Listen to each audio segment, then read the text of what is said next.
የተወደዳችሁ ተመልካቾቻችን እንግዲህ ፈታ ዘና ያላችሁ በሐላል መዝናኛችን ቆይታችሁን ያደረጋችሁ እንደሆነ ተስፋ እናደርጋለን። መግቢያችን ላይ ብዙ ሐሳብ አስተያየቶችን ተለዋወጥን። አሁን ደግሞ ወደ አንድ ፕሮግራም ልናልፍ ነው። ግን ከማለፋችን በፊት መሪነት ለእናንተ ምንድነው? መሪ የመኪናው መሪ ማለት የሰፈር ስምም አለ። በርግጥ ግን ይሄ ኃላፊነቱ ላይ እናወራ። ሰፈሩ ላይ እንደርሳለን። መሪውም ላይ መኪና ስንገዛ እንደርሳለን። እንግዲህ መሪ ብዙ አይነት ነው። ቀደምም ለማንሳት እንደሞከርነው አንድ አባወራ ለቤቱ መሪ ነው። አንድ ማወራ ለቤቷ መሪ ነች። የቤት የመጀመሪያ ልጅ መሪ ነው። ሁለተኛ ልጅ ተመሪ ነው። እርከኖች አሉ፣ ሂደቶች አሉ። መቼም እርግጠኛ ነኝ ሁለተኛ ልጅ ሆኖ ቤት ልምራ አይልም። በየእርከኑ በየኃላፊነቱ በተለያየ መንገድ ይገለጻል። የሀገር መሪ አለ፣ የቤት መሪ አለ፣ የጋራጅ መሪ አለ፣ የፀጉር ቤት አለ። በሁሉም የስራ ዘርፍ ማለት ነው። ግን ኃላፊነት ነው መሪነት። የሆነ ስራ ይሰጠናል። ያን ስራ በአግባቡ በጊዜው ከሁኔታ ጋር አሰናስለን አደራ መወጣት ማለት ነው። የተሰጠንን ነገር ነው። ያንን ብዬ ነው ማስበው። ግን ብዙ ጊዜ ኃላፊነትን ወይም መሪነትን ስናስብ የግንዛቤ ችግር ያለ ይመስለኛል። ለምሳሌ አንድ ወላጅ ልጆቹን በአግባቡ አሳድጎ ለቁም ነገር ማብቃት አለበት። አንድ የቤት ጥበቃ ዘብ ደግሞ ቤት ውስጥ ምንም አይነት ነገር ዝር እንዳይል ማድረግ አለበት። ዝንብም ቢሆን የሚረብሽ የሚያውክ ነገር ካለ በአግባቡ ያን ተቆጣጥሮ ቤቱን መጠበቅ አለበት። እና ኃላፊነት መሪነት በተለያየ ዘርፍ በተለያየ ሁኔታ ይገለጻል። እንደ ሙስሊም ደግሞ አማና ነው፣ አደራ ነው። እንደዛ ብዬ ነው የማስበው። እና በያለንበት የተሰጠችን የሆነች ኃላፊነት አለችብን። እሷን በአግባቡ መወጣት መሪነት ነው። የግድ የሆነ ትልቅ ተቋም ትልቅ የገንዘብ ቁጥር እንደዚህ አይጠይቅም። የተሰጠንን ነገር በአግባቡ መወጣት ያ መሪነት ነው። እንግዲህ እንደተባለው ነው። መሪነት በብዙ አይነት ነገር ይገለጻል። ብዙ አይነት መሪዎች አሉ። ሁላችንም ደግሞ ለራሳችንም መሪዎች ነን ብዬ አስባለሁ። ምናልባት አሁን ሰያ እንዳለ ሁለተኛ ልጅ ለቤቱ መሪ ላይሆን ይችላል። አግብቶ ሲወልድ ምናምን ደግሞ የቤቱ መሪ ነው። ገብቷል። ሁሉም በየቦታው ኃላፊ እስከሆነ ድረስ መሪነት አለበት ብዬ አስባለሁ። ግን አንዳንድ ጊዜ ደግሞ ይመስለኛል የሆነ ጥበብ ነው ስልሽ አንዳንድ ሰው መሪ መሆን አልነበረበትም የሚባል አለ። ፍትሃዊነት እኩል ካለመሆን አንጻር ያው በመሪነት ደረጃ ይታወቃል። እኩል እናትም ስትሆኚ ለልጆችሽ ፍትሃዊ እኩል መሆን መቻል አለብሽ። አባትም ስትሆኚ የሀገር መሪም ስትሆኚ ምናምን። ሲቀጥል ደግሞ መሪነት በራሱ ትልቅ ነገር ነው። ያው እንደ ሸሪዓችንም ስናየው መሪን ማክበር እንደ ግዴታ ነው። መሪዎችንን ማክበር አለብን። ያ ደግሞ የሚከበረው አካል ደግሞ እዛ ቦታውን መወከልና ለቦታው የሚመጥን ሰው መሆን መቻል አለበትና ብዙ ጊዜ አሁን ያስተውያለሁ። አንዳንድ ጊዜ የማንችለውን አማናና ኃላፊነት ባንወስድ ያው መሪ ባንሆን፣ ለምሳሌ አሁን የዚህ መሪ እኔ ብሆን ኃላፊነቱን በአግባቡ መወጣት ማልችል ከሆነ አይ ለዚህ ኃላፊነት እኔ ብቁ አይደለሁም። ምን አለ ልክ ነሽ አንቺ አሁን እንዳልሽው አንዳንድ ቦታዎች ላይ መሪነትን በትክክል ወክሎ መገኘት ትልቅ ነገር ነው። ለቦታው ስትመረጥ ሰው አምኖብክ ያን ቦታ በደንብ አስተካክሎ ይመራል ብሎ ኃላፊነት ሰጥቶ እንደዚህ አይነት ነገር ተፈጥሮ ነው ወይ በምርጫ ይሆናል ወይ የተለያዩ ነገሮች ነው። ቦታውን የሚመጥን ሰው ሆኖ መገኘት ትልቅ ነገር ነው ብዬ አስባለሁ። ስለ መሪነት እንደው እያወራን ነውና በጣም ታድንቂው መሪ ማለት ያው የሁላችንም የሙስሊሙ ረሰላ ሰለም ሁላችንም መሪ ናቸው። በቃ ትክክል። ለኔ መሪ ማለት እሳቸው ናቸው። ሀዩስ የኔ መልስ እሱ ነው ሊሆን የሚችለው። ማለት በቃ እሳቸው ናቸው። ሌላ ኬት አመጣለሁ ብለን የኔ እንኳን ለየት ይላል። ነብዩ መሐመድ ሰለላሁ ዐለይሂ ወሰለም እሳቸው ናቸው። እኔ ማለት ያው ሶስታችሁም አንድ አይነት ነገር ነው ያነሳችሁት። ተመልካቾቻችንስ የእናንተ ምርጥ መሪ ማን? ኦብቪየስሊ ያው ሁላችሁም ተመሳሳይ አቋም ነው የሚኖራችሁ። ከኛ ጋር አንድ አይነት አቋም ነው የሚኖራቸው ብዬ ነው የማስበው። የሁላችንም ምርጥ መሪ ነብዩ መሐመድ ሰለላሁ ዐለይሂ ወሰለም ናቸው። ምርጥ ያደረጋቸው ብዙ የምናነሳቸው ነገሮች ደግሞ አሉ። ፍትሃዊነታቸው፣ አዛኝነታቸው፣ ጀግናነታቸው፣ ታታሪነታቸው በቃ አንድ መሪ ማሟላት ያለበትን አይደለም ከዛም በላይ የሆኑ መሪ ስለነበሩ ምርጥ ሆነዋል። መሪዎቻችን ከሳቸው ብዙ ነገር ይማራሉ፣ ብዙ ነገር ይወስዳሉ። መሪነት ምን እንደሆነ በደንብ ይማራሉ ብዬ አስባለሁ። በደንብ ከተጠቀሙባቸው። በአሁን ጊዜ ብዙ አይነት መሪዎችን እያየን ነው። ብዙ አይነት መሪዎች አሉ። ዓለም በነገራችን ላይ መሪዎች ባይኖሩ ኖሮ አሁን ባለንበት ሁኔታ መቀጠልም አንችልም። እስልምናም ላይ እንደምታውቁት 3 ሆናችሁ እንኳን ስትሄዱ አንዱም መሪ ማድረግ ግዴታ ነው አይደል? በቃ 2 ከሆንሽ አንዱ መሪ መሆን ግዴታ ነው። እንደዛ እያለ ነው አይደል የሚሄደው? ምክንያቱም አይደለም ዓለም ሲሆን ሀገር ሲሆን ምናምን ደግሞ በዛው ልክ እየጠነከረ ይሄዳል። 2 ሆነሽ እንኳን አንዱ መሪ ይሁን ነው የሚለው እና መሪ ባይኖር ኖሮ እኛ ሰላም ሆነን በዚህ መንገድ መቀጠል አንችልም ነበር። ዓለም ራሱ በቃ ያስገድድሻል መሪ እንዲኖር። የመሪው ደግሞ ኳሊቲ ያለው መሪ በቃ አሁን ባልነው መንገድ እነዚህን መስፈርቶች የሚያሟላ መሪ ሲሆን ደግሞ በጣም የተሻለ ያው ዓለም መፈጠር ይችላል። በዚህ ደግሞ ተቃራኒ እንደዚህ አይነት ኳሊቲ የሌላቸው መሪ ያለባቸው ሀገሮች፣ አካባቢዎች፣ ድርጅቶች፣ ተቋማቶች በጣም ሲበጠበጡ፣ ብዙ ችግሮች ሲፈጠር፣ ረብሻ ሲኖር፣ ጦርነት ሲኖር ምናምን ደግሞ በሌላ አንግል ደግሞ እናያለን። እያየንም አሁንም ያለ ነገር ነውና መሪዎቻችን ከነቢዩ መሐመድ ሰለላሁ ዐለይሂ ወሰለም ብዙ ነገር ትማራላችሁ፣ ተጠቀሙባቸው እያልን መልእክታችን እናስተላልፋለን። የሁላችንም መልእክት ውስሚ ይኸው ነው። ረሱሉ ሰለላሁ ዐለይሂ ወሰለም የሁላችን ቁድዋ ናቸው፣ የዓለም ቁድዋ ናቸው። የእሳቸውን ፈለግ እንድንከተል እንግዲህ አላህ ሱብሓነሁ ወተዓላ ይርዳን ይደግፈን ዱዓችን ነው። ክቡራትና ክቡራን እንግዲህ ቀጣዩ መሰናዷችን በኃላፊነት ከተቀመጡ ሴት መሪዎች መካከል አንዷን ክብርት ወደ እናንተ እንጋብዛለን። አብራችሁን ቆዩ።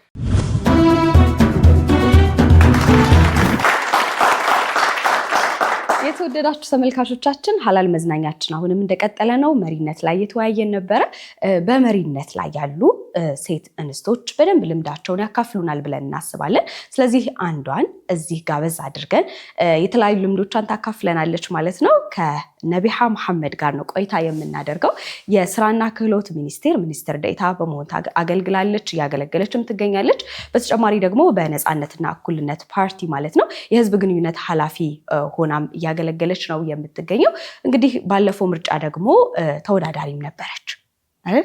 ስለዚህ እንደዚህ አይነት ነገሮች ላይ ቆይታ እናደርጋለን። ከዛ በተጨማሪ ደግሞ ነቢሃን እንዴት ነው መሪዎቻችን አንዳንድ ጊዜ በቃ ተዝናኖት ያላቸው እንደው መዝናኛ ላይ የሚካፈሉ የማይመስለን ሰዎች አለንና ከነቢሃ ጋር በምናደርገው ቆይታ በደንብ እየተዝናናችሁ ልምድ የምናካፍላችሁ ይሆናል ብዬ አስባለሁኝ። እንኳን ደህና መጣሽ። አመሰግናለሁ። እንኳን ደህና ቆያሽ። አመሰግናለሁ። እሺ እንደው እስኪ እኔ ረሳሁት፣ በጣም ብዙ ኃላፊነት ላይ አገልግለሻል። የማዕረግም ሰት ሊኖርብኝ ይችላል ወይ ምናምን፣ እስቲ አርሚኝና በደንብ ራስሽን ግለጭልኝ። አመሰግናለሁ። እኔ ስሜ እንደገለጽሽው ነቢሃ መሐመድ አብዱልሐኪም እባላለሁ። ከስራ ኃላፊነት ጋር በተያያዘ በአሁኑ ሰዓት በፌዴራል ደረጃ የስራና ክህሎት ሚኒስቴር ውስጥ ሚኒስትር ዴኤታ ሆኜ እሰራለሁ። እንዲሁም ደግሞ ነፃነትና እኩልነት ፓርቲ ላይ የህዝብ ግንኙነት ኃላፊ ሆኜ ነው የምሰራው። በተጨማሪ ደግሞ ኢትዮጵያ ውስጥ የተለያዩ ፖለቲካ ፓርቲዎች እንዳሉ ይታወቃል እና እነዚህ ፖለቲካ ፓርቲዎች ውስጥ ደግሞ በርካታ አባላት አሉ፣ በተለይም ሴቶች አሉና የሴቶች ጥምረት አለን። የኢትዮጵያ ፖለቲካ ፓርቲዎች ሴቶች ጥምረት የሚባል አለ። የዛ ጥምረት መስራችም ነኝ፣ ሰብሳቢም ነኝ። በአጠቃላይ ይሄ በአሁኑ ሰዓት ይሄን ይመስላል። ግን ከዚህ ቀደም በተለያዩ የኃላፊነት ቦታዎች ከመነሻ ከታች ጀምሮ ብዙ ጊዜን በአመራርነት ቦታ ነው ያሳለፍኩትና ሜቢ ሴቶች ጉዳይ ላይ የተወሰነ ሰርቻለሁ። ፋይናንስ ላይ፣ ገቢዎች ላይ፣ ከተማ ልማት እንዲሁም ኮሚኒኬሽን ቢሮ ላይ እና ቤቶች ልማት ራሱ ከተማ ልማት እንደገና ሌላ ቤቶች ልማት የሚባል ላይ የተለያዩ ቦታዎች ላይ በመምህርነት ሙያም አገልግያለሁ፣ በሱፐርቫይዘርነት። እነዚህ ልምዶችን ይዤ ነው አሁን ፌደራል ላይ እየሰራው ያለሁት። በጣም ልምድ ያካበተ ሰው በጣም ደስ ይላል። እንደዚህ በብዙ ነገሮች አልፎ አሁን ያሉበት ነገር ላይ መምጣት ምናልባት ከልምድም ከተለያዩ ነገሮችም የሚዳበር ነገሮች ይኖሩና እዛ ቦታ ላይ የሚታይ ለውጥ የሚያመጣ ሰው ይኮናል ብዬ አስባለሁ። ሴትነት በራሱ ደግሞ አንዳንድ ጊዜ በደንብ አስተውለን የምናይ አይነት ሰዎች ነን። ሞሮፍ ይሄ ጥናቶችም የሚያሳዩት ናቸው። ሴቶች የሆነ ነገር ላይ ሲሆኑና አለ እናትነት የሚባለው ስሜት አለ። ሴቶች በብዙ ዘርፍ ይገለጻሉና በዛ ሁኔታ ውስጥ አሁን አንቺ ያለሽበት ዘርፍ ላይ ስትደርሺ ምናልባት የመጣሽበት ጆርኒ በደንብ ጠንካራና የሚታይ ነገር እንድትሰሪ ያደርግሻል ብዬ አስባለሁኝ። እስኪ ከመነሻው እንምጣ። የት ተወለድሽ? የት አደግሽ? የት ነው የተማርሽው? እንደዚህ አይነት ነገሮች እናንሳ። እጅግ በጣም አመሰግናለሁ። ያው ሴት ልጅ የዓለምን ሚዛን ለማስጠበቅ የተፈጠረች ናት ብዬ አስባለሁ እና ሴት ልጅ በብዙ መልኩ ብዙ ቦታ ትገባለች፣ በየእድሜዋ ማለት ነው። እሱን ወደ በኋላ አመጣበታለሁ። እኔ የተወለድኩት ሀላባ ቁሊቶ ነው። ሀላባ ማለት በቀድሞ ደቡብ ብሔር ብሔረሰቦች የሚገኝ በአሁኑ ደግሞ ማዕከላዊ ኢትዮጵያ ውስጥ የሚገኝ ሀላባ ዞን ተብሎ የሚጠራበት አካባቢ ነው። እዛው ነው ተወልጄ ያደግኩት። እስከ 12ም የተማርኩት። ትዳሬን የሚያስኩት እዛው ነው። ትምህርት፣ ስራ፣ ሁሉን ነገር ሀላባ ላይ ነው የጀመርኩት። ቅድም የገለጽኳቸው የስራ ኃላፊነቶች የቀድሞ የነበረኝ የስራ ኃላፊነቶች ሀላባ ላይ ነው ስሰራቸው የነበረው። ከዛ በኋላ ወደ ክልል አልገባውም። ቀጥታ ወደ ፌዴራል ነው ስራና ክህሎት ኃላፊ ሆኜ የገባሁት። ስለዚህ አካባቢ ላይ ያው እንደ ቀድሞ በነበረው ስርዓት አማካኝነት የትምህርት ስርዓት በደንብ የተስፋፋ ስላልነበረ ብዙ የተማረ ሰው አናገኝም እዛ አካባቢ ላይ ከ80ዎቹ በፊት ማለት ነው። ሴቶች ብዙ የትምህርት ተሳትፎ የላቸውም፣ ወንዶችም እንደዛው እና ከዛ በኋላ ነው ከቅርብ ጊዜ ወዲህ ነው የሴቶች ትምህርት የመማር እድል እየተስፋፋ የመጣው። እኔም የዛ እድል ተጠቃሚ ሆኛለሁ ከተወለድኩኝ በኋላ እዛው አካባቢ ላይ። ነገር ግን የሴቶች የመማር ሁኔታ እጅግ በጣም አነስ ያለ ነው የነበረው። እንኳን ስራ ገበታ ላይ ይቅርና የትምህርት እድል የማግኘት በጣም ውስንነት ያለበት ብዙ የተማረ ያልነበረበት ሁኔታ ነው እና ከፊት ሞዴል አድርጌ የምወስዳቸውም ብዙ ሴቶች አልነበሩም። ምን ነበር ግን ወደዛ ያመጣሽ? አሁን አንቺ ሞዴሎች ባልነበሩበት ሁኔታ ምናልባት የተማርሻቸው ትምህርቶች ናቸው ወይስ ምን ነበር ገፋፍቶ ወደ ኃላፊነት ውድድሩ ወይ እንደዛ አይነት ቦታዎች ያመጣሽ? በሴቶች ላይ የሚደርሱ ድርብርብ ጫናዎች አሉ በአካባቢው ላይ ያኔ ነበሩ።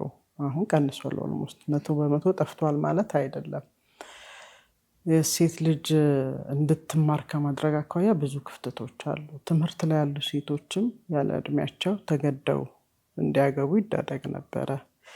7፣ 8፣ 9ኛ ክፍል ስማር አብረውኝ ይማሩ የነበሩ ሴት ጓደኞቼ ለመቀጠል እድሉን አላገኙም። በጠለፋ ጋብቻ ምክንያት፣ አስገድዶ በመዳር ምክንያት ከአጠገቤ የነበሩ ሴቶች እንደዛ አይነት ጎጂ ልማዳዊ ድርጊቶች ሲፈጸምባቸው አይ ነበር። በዛም አልበቃም። የዚሁ ጎጂ ልማዳዊ ድርጊት ሰለባም አንዷ እኔም ነበርኩ። 10ኛ ክፍል ሰከንድ ሴሚስተር ለፋይናል ኤግዛም 15 ቀን ሲቀር እኔም እንደዛ አይነት ነገር ደርሶብኛልና ነገር ግን ትምህርቴን አላቋረጥኩትም። ትምህርቴን ቀጠልኩት። በራሴ ፍላጎት ትምህርቴን ቀጥያለሁ። 11፣ 12ን ተምሬ ውጤት ሲመጣልኝ ሐዋሳ መምህራን ትምህርት ኮሌጅ ገብቼ ትምህርቴን ተምሬያለሁ። ሰው ቀጣይ ከኔ ከደረሰ በኋላ በትምህርት ቤት ውስጥም ከትምህርት ቤት ውጭም በነበሩ በዩኒቨርሲቲም ቆይታዬ የማደርገው እንቅስቃሴ ሴቶች ልጅ መብቃት መማር እንዳለባት፣ ሴት ብቻ አይደለም ማንኛውም ዜጋ መማር መብቃት እንዳለበት በተጨባጭ ሰራ ነበር። ወደ ስራ ገበታም ሳልገባ በፊት ትምህርት ላይ ያለው ኮሌጅ ላይ ያለው ሴቶች እንዲበቁ እንዲማሩ በተለያዩ ተሳትፎ ቦታ እንዲኖራቸው ከማድረግ አኳያ ኮሌጆቹ ላይም ትልቅ አስተዋጽኦ አበረከት ነበር። ከተመርቄ ከወጣው በኋላም በመምህርነት በምሰራበት ቦታ ላይ ገጠር ተመድቤ ነበር። በሳይክል አንዳንዴም በእግር አንዳንዴም በአይሱዙ ተጭኖ እየሄደን ነበር እናስተምር የነበረውና ብዙ ሴቶችን አናገኘም። ከ5ኛ እስከ 8ኛ ክፍል ነበር አስተምር የነበረውና እንኳን ከ5 እስከ 8 አንደኛ ክፍል ላይ ባለው ሌቨል ብዙ ሴት ተማሪዎች አይኖሩም። ግን እዛው አካባቢ ገጠር ላይ ሴቶች እንዲማሩ ቅስቀሳ የማድረግ ከወላጅ መምህር ህብረት ጋር በመሆን ሴቶች እንዲማሩ የማድረጉን ስራ 1 ዓመት ካስተማርኩ በኋላ ወደ ነን ፎርማል ኤዱኬሽን ያ ማለት ከታች ጀምርሽ ልጆችን የምታበቂበት ዘርፍ ነው የነበረው። እዛ ዘርፍ ላይ የሆነ ቦታ ሰብሰብ እያደረጉ ትምህርት መስጠት ምናምን ዛፍ ስር ነበረ 5 ትምህርት ቤቶችን ገጠር ላይ ምንም ትምህርት ቤት የሌለበት በጣም አስተባብር ነበርና ትምህርት ቤቶች ላይ ብላክቦርዶችን ራሴ እየገዛው ቀለም እየቀባው ችፑዱን ገዝቼ ሸሪራ ገዝቼ እየመታው እንደዚህ አይነት ነገሮችን እንዲማሩ የትምህርት ግብዓቶችን ትምህርት መሳሪያዎችን ደብተሮችን እንዲያገኙ የማድረግ ከዛም ደግሞ ትምህርት ቤትን የመገንባት ድረስ የተለያዩ እንትኖች አሉ ትምህርት ቤቶች ላይ የሚሰሩ ኢትዮጵያ ቃለ ሕይወት ቤተክርስቲያን የመሳሰሉ የሃይማኖት ተቋማት ይሰሩ ነበር። ከነሱ ጋር ጥብቅ ቁርኝነት ነበረኝና ዋናው ትምህርት ቤቱ ይገንባ እንጂ ሃይማኖታዊ ይዘቱ ሃይማኖታዊ ላይ አይደለም። እነሱ የሚሰሩት የነበረው ትምህርት ቤቶችን የማስፋፋት የትምህርት ግብዓቶችን የማሟላት ስራዎች ይሰራሉ። ስለዚህ የትምህርት ተቋምን ብቻሽን አይደለም የምትሰሪው ከተለያዩ አጋዥ አካላት ጋር ነውና ሞር እዛ ቦታ እነሱ በቅርበት ይሰሩ ስለነበረ የበለጠ ትምህርት ቤት ተደራሽ ሊሆን የሚችልበትን ነገር ፈጥር ነበረ ከሚመለከታቸው አካላት ጋር እየሆንኩኝና ያ ማለት ምንድነው የትምህርት እድል ያላገኙ መማር እየፈለጉ የትምህርት ቤት በአቅራቢያቸው ባለመኖሩ ምክንያት ሩቅ የሚጓዙ አሉ። በዛ ምክንያት አስገድዶ መድፈር የሚደርስባቸው ጠለፋ የሚደርስባቸው ብዙ አይነት ችግሮች ናቸው የነበሩትና እኔ ያለፍኩበትን መንገድ እንዲያልፉ አልፈልግምና ስለዚህ ልምዱን ከዛ ጊዜ ጀምሮ ነው ያካበትኩት የመጣው። በዛው ቀጠልኩበት። የሴቶች ኃላፊ ሆኜ ስሰራ ደግሞ የሴቷ ችግር በይበልጥ ምንድነው የሚለውን ውስጣዊ እንዳረገው ነው ያደረገኝ። የውሃ ችግር አለ፣ የማገዶ ቆጣቢ፣ እነዚህ ጉልበትን ጊዜን የሚቆጥቡ ማቴሪያሎች የሉባቸው። እንደሚታወቀው ቤት ውስጥ ነው ሴቶች ብዙ ጊዜ ስራቸውን የሚያሳልፉት። ለዛ አጋዥ የሚሆን ነገር የላቸውም። በአቅራቢያቸው ጤና ጣቢያ፣ ጤና ኬላ፣ ሆስፒታል የለም። ብዙ መንገድ ይጓዛሉ፣ ደማቸው ይፈሳል፣ በሰላም ሳይገላገሉ ለሞት የሚዳረጉ እናቶች፣ ህፃናቶች የሚሞቱበት ብዙ አይነት ነገሮች አሉና በተለይ ሴቶች ጉዳይ ውስጥ ሆነሽ ስትሰሪ ብዙ ጊዜ ራስሽንም ታይበታለሽ፣ የማህበረሰቡንም ችግር ውስጣዊ ታረጊዋለሽ። እና እኔ እዛ ቦታ ላይ እድሉን አግኝቼ ደግሞ በምንም ውስጥ ሆኜ አልፌ ተምሬ ደርሻለሁ እና እኔ ያለፍኩበትን መንገድ ህብረተሰቡ ያስተማረኝን ህብረተሰብ እንደገና ማገልገል ስላለብኝ ቀድሜ ስላወኩኝ የሚያስፈልገውን ነገር ማድረግ እንዳለብኝ ኮሚትድ ሆኜ ነበረ እዛ ስትሳደርግ የነበረው ማለት ነው። ስሰራ የነበረው አንዳንድ የሚመጡ በተለይ ከህግ ጋር በተያያዘ የሚመጡ ችግሮችን ስትሰሚ እዛው አብረሻቸው ከባለ ጉዳዮች ጋር አልቅሰሽ ደሞዝ ያገኘሽውን ደሞዝ ያኔ ደሞዝ ስጀምር 537 ብር ነው የነበረውና ሴቶች ጉዳይ ስገባ 1040 ብር ነበረ። ያ ደሞዜ ቤት ይዤ አልሄደውም። እዛ ጋር ቢመጡ ወተት ለልጆቻቸው የሚሰጡ የሌላቸው እናቶች ይመጣሉ። የሚሸከሙበት ይሄያቸው በዚህ ተቀዶ የሚመጡ እናቶች ይኖራሉ። የሚለብሱት ነገር የሌለ ልጆቻቸው የሚያለብሱት ነገር የሌለ ቤት ውስጥ እህል የሌላቸው ይመጣሉ። ያው በባልና ሚስት ባህር የሚፈጠሩ ብዙ አለመግባባቶች አሉ፣ የጋብቻ ፍቺዎች አሉና ብዙውን ችግሮችን እያዳመጥን ያንን ለመፍታት ከህግ ተቋማት፣ ከፍርድ ቤቶች፣ ከዳኞች ጋር እንዲሁም አካባቢው ካሉ ማህበረሰብ ዳኞች ጋር፣ ከሃይማኖት መሪዎች ጋር ችግሮችን ለመፍታት ብዙ እንንቀሳቀስ ነበርና ያለንን ነገር ይዘን አንገባም። በጣም ከባድ የሚባል ጆርኒ ነበር። ግን እንደው እነዛን ነገሮች ደርሰሽ ስታደርጊያቸው ምናልባት ከኋላ ደግሞ የሚጎትቱሽ በጣም ብዙ ነገሮች አሉ። መጀመሪያ እንዳልሽው ጎጂ ልማዳዊ ድርጊቶቹም ይሁን ማህበረሰቡም አንዳንድ ቤተሰብም የማይደግፈው ሰው አለና እንደው በተጨባጭ አንቺ ደርስብሽ የነበሩ ነገሮች ምንድን ናቸው? እስኪ እንወቃቸው። በተጨባጭ እኔ ያለ እድሜና ያለ ፍላጎቴ ጋብቻ እንድፈጽም ነው የተደረገው እና ያ ለእኔ ትልቅ ጫና ነው የነበረው። ትምህርት ቤት ውስጥ የማደርጋቸው በርካታ እንቅስቃሴዎች አሉ። እንዲህ በቀላሉ አይደለም ጊዜን ማሳልፈው በጥናት በማንበብ እንዲሁም ሌሎች ሚኒ ሚዲያ ላይ እዛም ሰራ ነበርና እነዛ ስራዎች ላይ ትልቅ ጫና ፈጥረውብኛል። ስለዚህ ሌሎች ሴቶች ደግሞ እንዳልኩሽ በዚህ ሁኔታ ውስጥ እንዳያልፉ የተለያዩ ክበባትን በዛው ልክ አቋቁሞ የመስራት የማማከር አገልግሎት ልምድ የማካፈል እነዚህ ስራዎችን ሰራ ነበርና እነዚህ ናቸው አሁን እኔ በህይወቴ ላይ ትልቅ ችግር ነበረ የደረሰብኝ ብዬ የምለው። ነገር ግን ራሴ በአሸናፊነት ብዙ ነገሮችን ለመወጣት ጥረት አደርጋለሁ። ይቻላል፣ ማድረግ እችላለሁ፣ ሴት ልጅ ትችላለች፣ አቅሙ አላት፣ መስራት ትችላለች እና አንድ ዘርፍ ላይ እንድትገደብ አልፈልግም። ሁሉም ዘርፍ ላይ ሴት ልጅ መስራት መከወን ትችላለች የሚል እምነቱ አለኝ። ይሄ ተፈጥሯዊ ነገሮች ላይ አይደለም፣ መስራት ችሎታ ላይ የተባለው ላይ ሴት ልጅ መስራት ትችላለች የሚል አቋሙ ስለነበረኝ ያንንም ጭምር ነበር እኔ እያደረኩኝ የመጣሁትና ስለዚህ ለሌሎች ተጨማሪ ጫናዎች እድል መስጠት አልቻልኩም። ከዛ በኋላ እስኪ እንደው ምን ታደርጊ ነበር የዛኔ ጫናዎች ሲበረቱ? ምናልባት አንዳንድ ነገር ወይስ የማይቻል ነው መሰለኝ ያልሽባቸው ሞመንቶች ካሉ፣ ከዛ ደግሞ ከነዛ ጭንቀቶች ለመውጣት ነቢ ሀያዲ ምን ታደርግ ነበር? ነው ምን ታዘወትሪ ነበር? የሚገርምሽ እኔ ያ ጫና ከደረሰብኝ በኋላ ለየትኛውም ጫና እጅ ሰጥቼ አላውቅም እስካሁን ባለችው ሰዓት ላይ ማለት ነው። ለእኔ ያ ትልቅ አስተማሪ ነው፣ ትልቅ መነሻዬ ነው። ምንም አይነት ነገር ቢመጣ ቢያጋጥመኝ ለዛ ነገር ላጋጠመኝ ችግር እጅ ምሰጥ ሰው አይደለሁም። እጅ አልሰጥም። መፍትሄዎችን ነው የምፈልገውና መስራት የሚቻሉ ነገሮችን እንዴት እንደሚሰሩ በተግባር ጭምር እየሰራው ነው የማሳልፈውና ስለዚህ ብዙ አይነት ነገሮች ቢመጡ ችግሮች ቢያጋጥሙ በራሴ በኩል ማለት ነው ኖ ብዬ ወደ የፊተኛውን ቢኮዝ የራሴ ህልም አለኝ። በቃ እዛ አካባቢ አጥረሽ ሳይሆን ነቢሃን መታየት ትልቅ ቦታ ስለሆነ ትልቅ ቦታ ነው ማስባት። በብዙ መልኩ የራሴ ሆኖ የተለያዩ መሳተፍባቸው ነገሮች አሉ። ለምሳሌ አሁን በትምህርት ብቻ አይደለም እኛ እዚህ ደረጃ የደረስነው።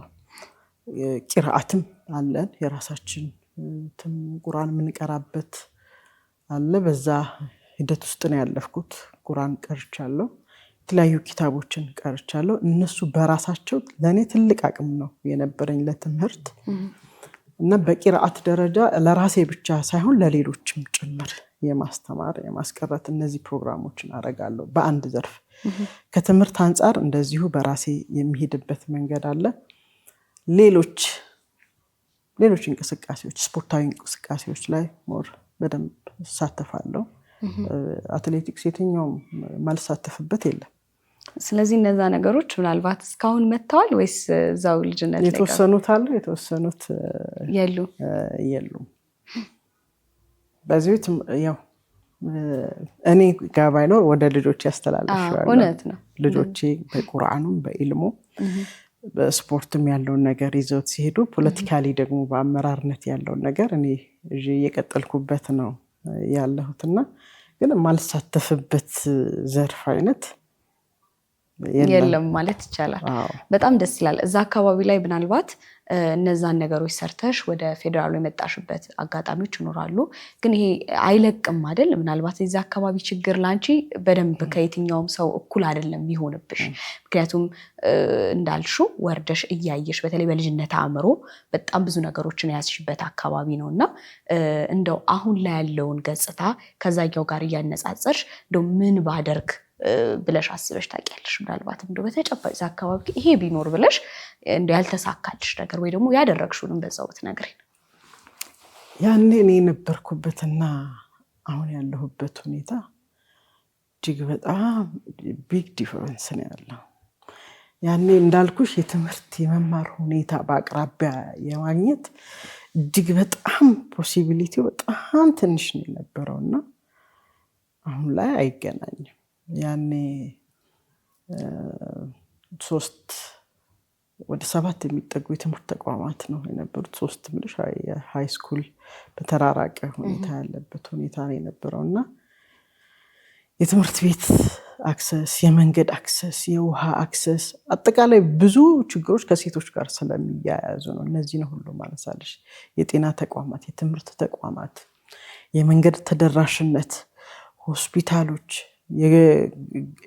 ግብርና በራሱ ያኔ የነበረበትና አሁን ያለበት ሁኔታ የሴቶች አመራር ቦታ ላይ የመኖር ሁኔታ በጣም ውስንነት የነበረበት ነው የነበረው ያኔ። አሁን ላይ ግን ማሻአላህ በጣም እጅግ በጣም ደስ ይላል። ሁሌ ሳስበው ደስ የሚሉ በርካታ ነገሮች አሉ። ሀላባ እንደምታውቂው ብዙ ነገሮችን እጁን አጣጥፎ የሚጠብቅ ማህበረሰብ አይደለም። ፋይናንስ አለው። በዛ ፋይናንሱ ያለውን ችግር ይለይና የቅድሚያ የሚሰጠውን እየለየ እየገነባ የመጣ ነው። ሃይስኩሉን የገነባው፣ መንገድን የገነባው፣ ማብራትን ያስገባው፣ ሌሎች ችግሮችን አስፓልት ሰርተናል፣ ብዙ ነገሮችን መስራት ችለናል። እና ይሄንን ህብረተሰቡ ራሱ በሚያደርገው መዋጮ ነው። ከመንግስት የሆነ በጀት እስኪጣልለት አይጠብቅም ማህበረሰቡና ስለዚህ ያኔ የነበረው የትምህርት ተቋም አሁን እያንዳንዱ ከ79 ቀበሌ በላይ ያለው አካባቢው ብዙ ትምህርት ቤቶች አሉት። አሁን እያንዳንዱ ቀበሌ ላይ ከአንድ በላይ ትምህርት ቤቶች፣ መደበኛ አንደኛ ደረጃ ትምህርት ቤቶች እና አልፎ አልፎ ደግሞ የኬጂ ትምህርት የሚሰጥበት የትምህርት ተቋማት አለ። ስለዚህ የትምህርት ችግር ተቋሙ አንዱ አስፈላጊ ነው። ሁለተኛ የውስጥ ግብአቶች አሉ። እነዛም በተወሰነ ደረጃ እየተሟላ የመጣበት ሁኔታ ነው ያለው። የጤና ተቋማትም 25,000 ህዝብ ባለበት አንድ ጤና ጣቢያ ያስፈልጋል። ከ20 በላይ የሚጠጉ ጤና ጣቢያዎች አሉ። ይሄ ትልቅ ነገር ነው። እጅግ በጣም ደስ የሚል ነው። ሆስፒታል ህዝቡ ራሱ ሰርተናል። ሆስፒታል ለመስራት እኛም አብረን ከህብረተሰቡ ጋር የማስተባበር ስራ ነው እዛው ሰራ ስለነበረ የመጀመሪያ ሀላባ ላይ ሆስፒታል ለመገንባት ሲባል እያንዳንዳችን የራሳችን ደሞዝ ከቤተሰባችን ተጨማሪ መዋጮና ህብረተሰቡን አስተባብረን ስለነበረ በሞተር ገጠር ለገጠር እየገባን አቧራው፣ ንፋሱ፣ ፀሐዩ፣ ዝናብም ካለ እያንዳንዱን ነገር ተቋቁመን ፊታችን ዛሬ የምታዩ የከተማ ፊት ሳይሆን እዚህ ጋር ያለው ሴራሚክ ጥቁር መስሎ ነበር። ህብረተሰቡ ጋር ገብተን መዋጮ ሰብስበን ሆስፒታል ያሰራ ነው። አሁን ግን በዛ አይነት ልፋት መልኩ ሳይሆን ተጨማሪ ሆስፒታል ተሰርቷል። ይሄ ትልቅ ለውጥ ነው። ውሃ በጣም ችግር አለ ሀላባ ላይ እና 400 ሜትር 500 ሜትር ቆፍረሽ አዮዲን ሊሆን ይችላል ያ ውሃ። ህብረተሰቡ ውሃ ለማምጣት ረጅም መንገድ ይጓዛል በጀርባ እንስራ ተሸክሞ። አሁን ግን በተወሰነ መልኩ የውሃ ችግር እየተፈታ ነው ያለው። ግን ያው አልተቃለለም። ይሄ ችግር ቢፈታ ብዬ አስባለሁ። ውሃ ለሁሉ ነገር መሰረት ስለሆነ ለመጠጣት፣ ለንጽህና፣ ለእያንዳንዱ ነገር ስለሚያስፈልግ ቤዚክ ኒድ ነውና ትንሽ የውሃ ችግር መንገድ ከዚህ በፊት እኛ ከአንድ ገጠር ወደ አንድ ቀበሌ ከአንድ ቀበሌ ወደ አንድ ቀበሌ ለመሄድ የመኪና አያስገባም እና ብዙ ጊዜ ስራችንን ሰራ የነበረው በሞተር ነበር። መጀመሪያ ጊዜ አስታውሳለሁ የሱዙኪ ሞተር የሚባል በጣም ከባድ ሞተር ናት እና ለግብርና ስራ ተብሎ የሚመጣ በሱ ሞተር ነበረ ተጠቅመን ገጠር ለገጠር ተራራውን ዳገቱን እየወጣን ህብረተሰቡን አግኝተን የሚሰሩ ስራዎችን አብረን ስራ የነበረው። ከዛ አፓች ያማሃ እንዲህ ምናምን እያለ ሌተስቱ ላይ ደርሰናል። ፕላስ ደግሞ መንገዶች ገጠር መንገዶች ባለስልጣን አለ። አካባቢው ህዝቡ ደግሞ አሁን ራሱ አዋጥቶ ግሬደር ገዝቶ ውስጥ ለውስጥ መንገድ የመክፈት ስራዎችን እየሰራ በቀላሉ ከዚህ በፊት ወደ ሆስፒታል ለማምጣት ወደ ጤና ጣቢያ ለማምጣት የታመሙ የሚወልዱ እናቶች በጣም ችግር ነው የነበረው። በቃሬዛ ያው መንገድ ስላልነበረ በቃሬዛ ደማቸው እየፈሰሰ እና ያለን የተንጠባጠበ ደም እየፈሰሰ ነበር ይመጡ የነበረው። ውስጥ አሁን ቢያንስ አምቡላንስ አለ 24 ሰዓት የሚሰራ ተደራሽ ይሆናል። ሁሉም ቀበሌ በተለይ የጤና ኤክስቴንሽን ባለሙያዎች አሉ ሁሉም ቀበሌዎች ላይ። እዛ ጋር የቀበሌ አመራሮች አሉ፣ ሴት አመራሮች አሉ፣ ሴት ቀበሌ ወረዳን የሚመሩ አመራሮች አሉ። አሁን ምክር ቤት ላይ ሀሳባቸውን በጣም በሰፊው የሚያቀርቡ ብዙ ሴቶች አሉ። የሚገርምሽ በሚደረጉ ወረዳ ምክር ቤት ላይ ሀሳብ የሚያነሱ ሴቶች በጣም ይገርምሻል። ከገጠር ነው የመጡት፣ ግን ለፖሊሲ ሰነድ ግብአት የሚሆን ነገር ከትምህርት ጋር ከጤና ጋር የሚያነሷቸው አጀንዳዎች ብታይ በጣም እጅግ በጣም እነሱ የሚያዩበት አንግልና እኛ የምናይበት በጣም ይለያያል እና ብዙ አሁን መሰራት ይጠይቃል። እኔ አሁን ሁሌ የውሃና የመንገድ ስራ ላይ እና የሕክምና ግብአቶች በተለይ አሁን በፊት በቅድመ መከላከል የምትድኝባቸው የህመም አይነቶች ናቸው የነበሩት እንደ ወባ የሆነ ተላላፊ እንደዚህ ምናምን ወረርሽኞች ምናምን ነገር ነው የነበረው። አሁን ላይ ግን ያ አይደለም። ትልቁ በቃ እንደ ችግር ያለው የካንሰር ችግር አለ።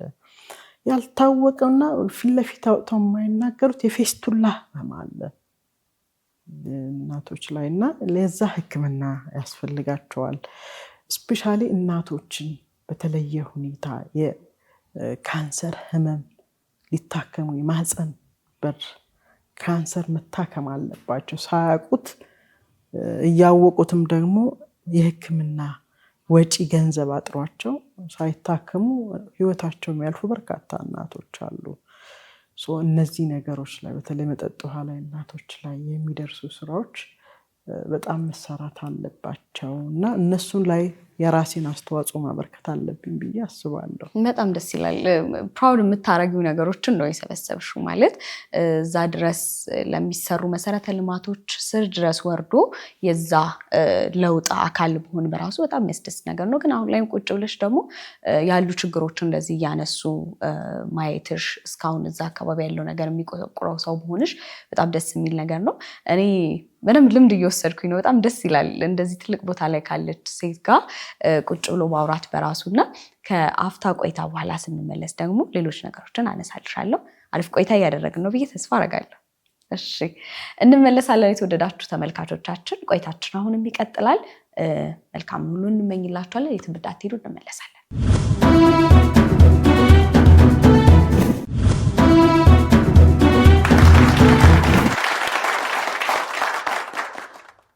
ተመልሰናል። አልፋታሽም፣ እዛው ሀላባ ጋር ነው የምንቆየው። እሺ ብዙ ተፈጥሯዊ ነገሮቹ የሚደነቅ መልክዓ ምድሩ የሚያምር ከዛ ደግሞ በደንብ በበርበሬ ምርት በተለያዩ ነገሮች የምናውቀው አካባቢ ነው እና እድገትሽ ላይ ከዛ አካባቢ በጣም ፕራውድ የምታደርጊያቸው ነገሮች ይኖራሉ እስካሁን ያሉ ምናልባት ለሕክምና ፈዋሽ የሚባሉ ቦታዎች ለህመሞች ማለት ነው። ከዛ በተጨማሪ ደግሞ ስቲል ሀላባ የሚጠራባቸው የተለያዩ የዛ አካባቢ ባህል ቅርሶች ያሉበት አካባቢ ነው እና እስቲ እንዴት ትገልጫዋለሽ?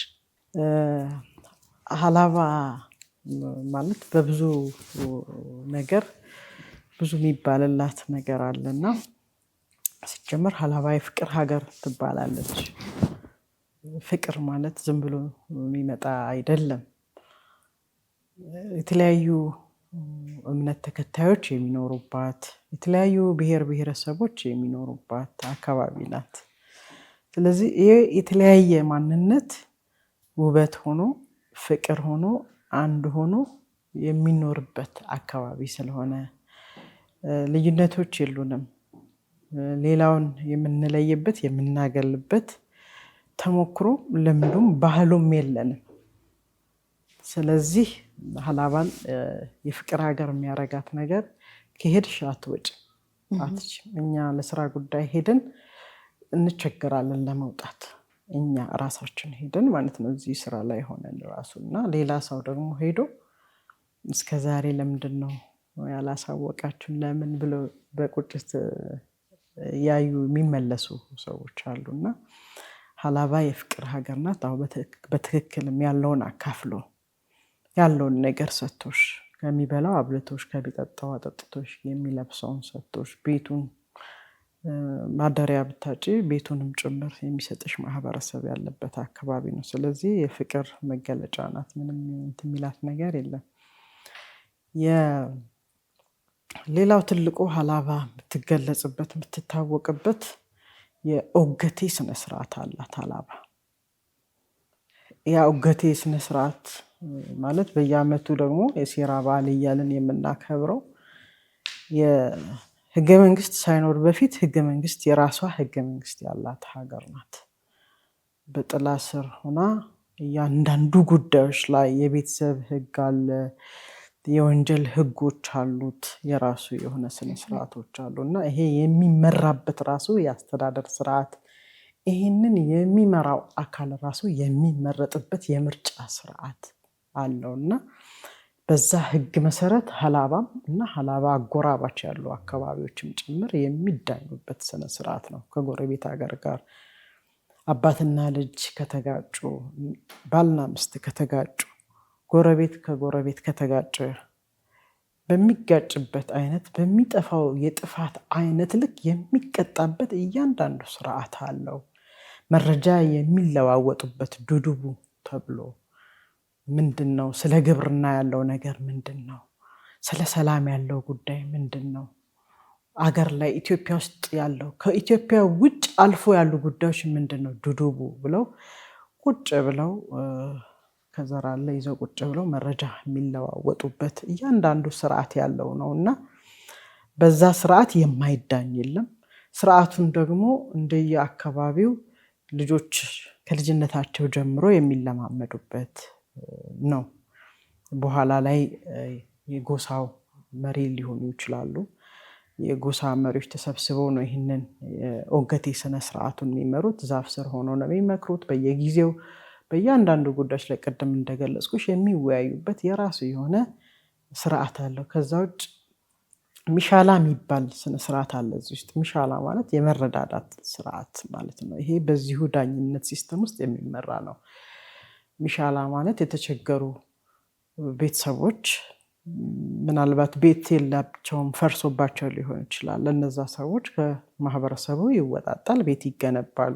እህል የሚበላው ከሌለ ከህብረተሰቡ ከራሱ ከሚሰበስበው ምርት ላይ ሰብስቦ ይሰጣል እና የሚያስፈልገውን ነገር የሚረዳዳበት ስርዓት ነው እና ብዙ ስርዓቶች አሉ በኦገቴ ስርዓት ውስጥና ሀላባ የራሱ ህገ መንግስት ያለው ብሔረሰብ ነው። በሌላ መልኩ ደግሞ ኢኮኖሚካሊ ይታወቃል። በርበሬ ሀላባ በርበሬና ቆሜዋ በጣም ብራንድ ነው። የሀላባ ቆሜ ወንዶች የሚያረጉት ቆሜ ሜቢ ያንን የሚያረጉት አካባቢያችን ሞቃት ነው፣ አየሩ ሞቃት ስለሆነ ግብርና ስራ ላይ የሚሰማሩ ለእርሻ ስራ የሚወጡ የተለያዩ ቦታ ላይ የሚንቀሳቀሱ አርሶ አደሮች የቆሜው ራሱ ስታዩ ቀዳዳ አለው። ሙቀት ስለሆነ አካባቢው ንፋስ የሚገባበት ይወጣል። በተለያየ አጋጣሚ ስንሄድ እንደ ስጦታ ምልክት ላይ ይቀርባልና ቆሜ ሲባል ሀላባን ታስታውሽበታለሽ። በርበሬ ሲባል የትም ዓለም ሆነሽ የሀላባ በርበሬ ብራንድ ነው እና የተለየ ምርቱ። ሲቀጥል ሌላው የቱሪስት መስህብ ሊሆን የሚችል ብዙ ነገሮች አሉ። አንዱ ፏፏቴ የሚባል ወንዝ፣ ብላቴ ወንዝ ውሃ አለ። በተለይ ክረምት ላይ ስታዩ እጅግ በጣም ደስ የሚል ነው። አካባቢው ላይ ደን ጥቅጥቅ ያለ ነው። በደኖቹ መሀል ደግሞ የብላቴ ወንዝ ፏፏቴ ድምፁን ስትሰሚ በጣም የሚማርክ ነው። ቦታው ላይ ለመዝናናት ሙሽሮች፣ ወጣቶች በክረምት ሰዓት እንደገና አንዳንዴም ትምህርት ቤት ተማሪዎች አካባቢን እወቅና ጉብኝት ፕሮግራም ላይ ይሄዱበታልና ከሌላ አካባቢም ሰዎች እየመጡ ይጎበኙታል። ሌላው የአርቶ ፍል ውሃ ነው። የአርቶ ፍል ውሃ ተፈዋሽ ነው። በጣም መድኃኒትነቱ ብዙ አይነት ህመም ያለባቸው ሰዎች እንደ ሌሎች ፍል ውሃዎች አይደለም። ፍትህነቱም ፈጣን ነው። ወዲያው ነው እዛው አካባቢ ላይ ሆነሽ የምትጠቀሚው ነው እና የምግብ ማብሰል ራሱ ቢረብሽ እዛ ጋር አሁን ፍል ውሃ ሄደው ለአንድ 3 ቀን ሳምንት ይቀመጣሉ ሰዎች ቁጭ ብለው። መድኃኒትነቱን ብዙ አይነት በሽታ ያለባቸው እዛው አርፈው እስኪድኑ ድረስ ለመመገብ አይቸገሩም። ሆቴል የሆነ ምግብ ቋጥሮ ምናምን መምጣት አይጠበቅባቸው። የሚፈልጉትን ነገር ሰከንድ ውስጥ 1 ሚኒት ባልሞላ ውስጥ እዛው ከተውት አብስለውተው ይመገቡታልና የፈለግሽውን ነገር መመገብ ትችላለሽ እዛው በራሱ በውሃና መድኃኒትነቱ ብዙ ኢንቨስት ማድረግ የሚቻልባቸው ሁኔታዎች አሉ። ለኢንቨስትመንት ምቹ ነው። ለቱሪስት ለጉብኝት ብዙ ዋሻዎች አሉ። የእግዚአብሔር ድልድይ የሚባል አለው። ጥቅጥቅ ደን ጫካዎች አሉ። ሰላምና ጸጥታው ደግሞ በደንብ የተረጋገጠ ነው። እጅግ በጣም እሱ ነው ዋናው ነገር ማለት በተለያየ ጊዜ በተለያዩ ጎረቤት አጎራባች አካባቢዎች ብዙ ነገሮች ሲነሱ ሀላባ ላይ ምንም ሌላ ሀገርም ችግር ያለ አይመስልም። ሰው የሚያደርገው እንቅስቃሴ በሰላም ወጥቶ ይገባል። ወደ ንግድ ብትዩ ወደ እምነት ስነስርዓቱ በእያንዳንዱ ቦታ ላይ እና ስለዚህ በጣም ሰላም ያለበት አካባቢ ነው። ለቱሪስት ምቹ ነው፣ ለኢንቨስትመንት ምቹ ነው፣ ለሁሉ ነገር ምቹ የሆነ አካባቢ ነው። በዛ ላይ የፌዴራል ዋና መንገዶች ዋና ከዚህ ከወራቤ የሚያልፍ ከሻሸመኔ የሚያልፍ ትልልቅ ዋና መንገዶች አሉት። ከአዲስ አበባ ወደ ወላይታ ወደ አርባ ምንጭ የሚያልፍ ትልልቅ መንገዶች አሉት። ኦሮሚያ ያዋስነዋል፣ ሀዲያ ያዋስነዋል፣ ከምባታ ስልጤ ያዋስነዋል እና ከሁሉም በሮች በተለይ ሐሙስ የሚቆመው ገበያ የሀላባ ሰው ብቻ የሚቆምበት አይደለም። ከአራቱም የኢትዮጵያ ማዕዘናት መጥተው ይገባሉ። ትልቁ በአፍሪካ በሚባል ደረጃ ማለት ነው። አዲስ አበባ ላይ የሚቆም የመርካቶ የመሳሰሉ ትልልቅ ገበያዎች አሉ አይደለ? የሀላባ በአፍሪካ ሁለተኛ የሚባል ገበያ ነው ያለው። ከአማራ ክልል ከባህር ዳር ከመቀሌ ከእያንዳንዱ ቦታ ከደቡብ ከሶማሌ ከአፋር ከእያንዳንዱ አካባቢ ላይ ሐሙስ ዕለት ብትሄጂ ገበያው ጠጠር መጣያ የለውም። ስለዚህ ትልቅ ገበያ ያለው በዛ ቀን የማይወጣ ደግሞ ያለውን ነገር ወደ ከተማ ይዞ የማይወጣ ማህበረሰብ የለም እና በተለይ ደግሞ በርበሬ ነው ትልቁ ነገር። ከሀገር ውስጥ እስከ ውጭ ሀገር ድረስ ነው የሚላከው። ሀላባ በብዙ መልኩ የምታያት ሀገር ነው። የአካባቢ ማህበረሰብ በተለይ ብሔሩ 100% የእስልምና እምነት ተከታይ ነው። ስለዚህ አብሮነት፣ አቃፊነት መሰረቱ ከዛ ነው። ሃይማኖታዊ ስነስርዓት በጣም ደስ ይላል። ግን እንደው አሁን ወደዚህኛው ነጥብ ልመልስሽ እና ምናልባት ወደ ፌዴራል ደግሞ የመጣሽበትን ገጠመኝ ታስታውሻለሽ ወይ? እንዴት ነበረ ወደ ፌዴራል ሲስተሙ ደግሞ የተቀላቀልሽ ከክልሉ አልፈሽ ማለት ነው? አመሰግናለሁ። ጥሩ ነው። ወደ ስራዬ ስትመልሽኝ እኔ ወደ መጀመሪያ ራሱ ወደ አባልነት ስገባ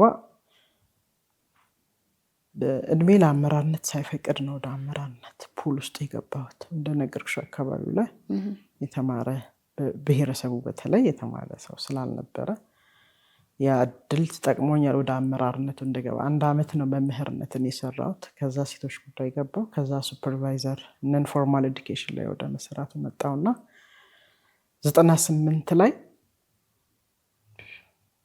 አመራር ሹመት ደብዳቤ የተሰጠኝ 98 ቲንክ ጥቅምት 28 ላይ እንደዚህ ይመስለኛል። እና ግን ለአመራርነት ብቁ አልነበርኩ። ከዛ 99 መጨረሻ አካባቢ ላይ አጠቃላይ የሀገሪቷ ላይ ያሉ ከፍተኛ አመራሮች የከፍተኛ አመራር ስልጠና ተብሎ እዛ ስልጠና ላይ አሰልጣኞቻችን የነበሩት የቀድሞ ጠቅላይ ሚኒስትር የነበሩት አቶ መለስ ዜናዊና አቶ በረከት ስምኦን ናቸውና ሌላ ሁሉ በጠቅላላ አዳማ አባገዳ አዳራሽ ሁላችንም 1000 ወደሚጠጋ ከፍተኛ አመራሮች ከፍተኛ በሚለው አመራር ውስጥ እኔም የስራ ባልደረባዬ አሁን ሂክማ ከይረዲን እሷም ገና የግብርና ባለሙያ ነበረችና አብረን ነው የገባነው። እዛ 1000 አመራር ውስጥ ስንገባ ሁለታችን በጣም ትንንሽ ልጆች ነበረን። ከሁሉም አመራሮች ጋር ዛሬ በህይወት ያሉ አመራሮች አሁንም አመራርነት ካሉ አመራሮች ጋር እኛም አመራር ሆነን የኢትዮጵያ በርካታ የልማትና የለውጥ ፖሊሲ ስትራቴጂ ተብሎ የኢትዮጵያ የከፍታ ማማ ከከፍታ እንደገና በጣም 2000 ገና ስላልመጣ በጣም የሚያስፈሩ ትልልቅ ሰነዶች ናቸው። በእኛ በዛ ጊዜ ያንን ተቀብሎ ዓለምን በደንብ አውቆ አፍሪካን አውቆ ኢትዮጵያን አውቆ ከመሄድ አኳያ እኛ ትንሽ ጭንቀት የሚፈጥር ነው የነበረው። ግን ሌሎች አሉ ትልልቅ አመራሮች እንዳልኩሽ 2 አመራሮች ናቸው አሰልጣኞቻችን የነበሩት መለስና በረከት ስምኦን ናቸው።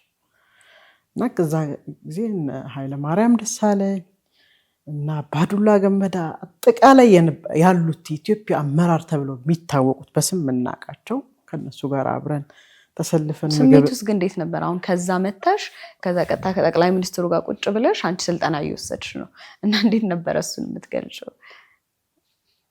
ያኔ በጣም ግን ይከብድ ነበረ። ትልልቅ አመራሮች የተለያዩ የክልል አመራሮች ነበሩ። ልክ ነቢያትን እዛ ጋር ስታገኛት ምን ነበር የተሰማሽ? ወይ ለራስሽ ያልሽው ነገር ካለ? ይቻላል ነው ለካ ይቻላል። ቢኮዝ በቃ እዚህ ጋር ካለው አመራር ጋር አብረን መሆንና አብሮ የመስራት እድሉን ካገኘን ነገ ከፍ ብሎ መስራት ምንም የሚከለክለን ነገር ገድበን ነገር የለም። ዋናው ነገር ራስን ማብቃት ማዘጋጀት ነገ እዛ ቦታ ላይ የምንፈልገው ላይ መድረስ እንችላለን የሚለውን የእንችላለንን ስሜት ነው ያዳበርነው እና አብሮ መሆናችን የሚፈጥረው የተለየ ስሜት አለው።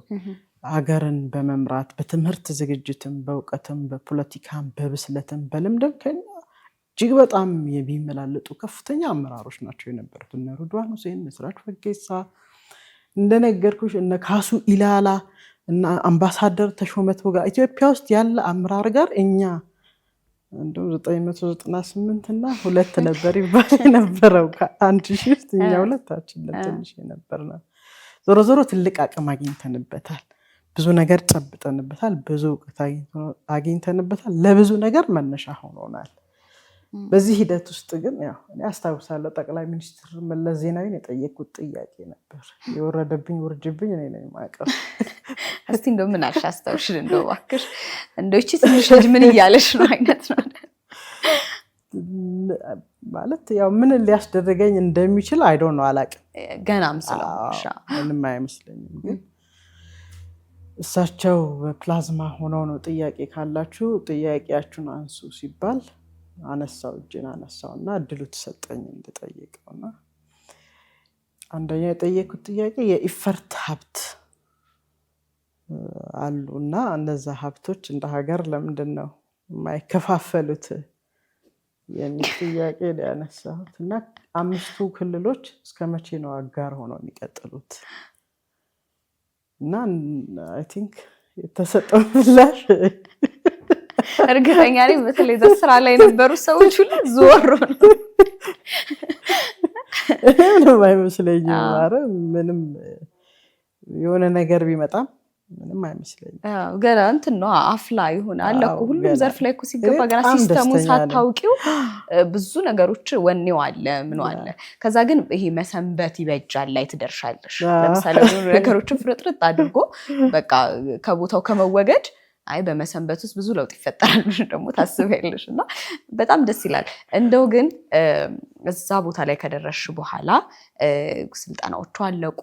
ከዛ በኋላ ደግሞ መልሶ ወይ ድልድሉ ይኖራል፣ ክፍፍሉ ይኖራል። ያለሽበት የመጣሽበትን ምክንያት በማድረግ ወይ ደግሞ ያንን ተመስርቶ የሚሰጥሽ ኃላፊነቶች ይኖራሉ እና ልክ መጀመሪያ የሆነ ፖዚሽን ተሰጥቶሽ ነቢሃ እዚህ ላይ ነው ያለችው ተብሎ ወደ ኢፌድሪ መተሽ ስትሰሪ ስሜቱ እንዴት ነበረ? አልከበደሽም ወይ? በዛ ላይ አሁንም ስቲል ሴትነቱን እናነሳዋለን።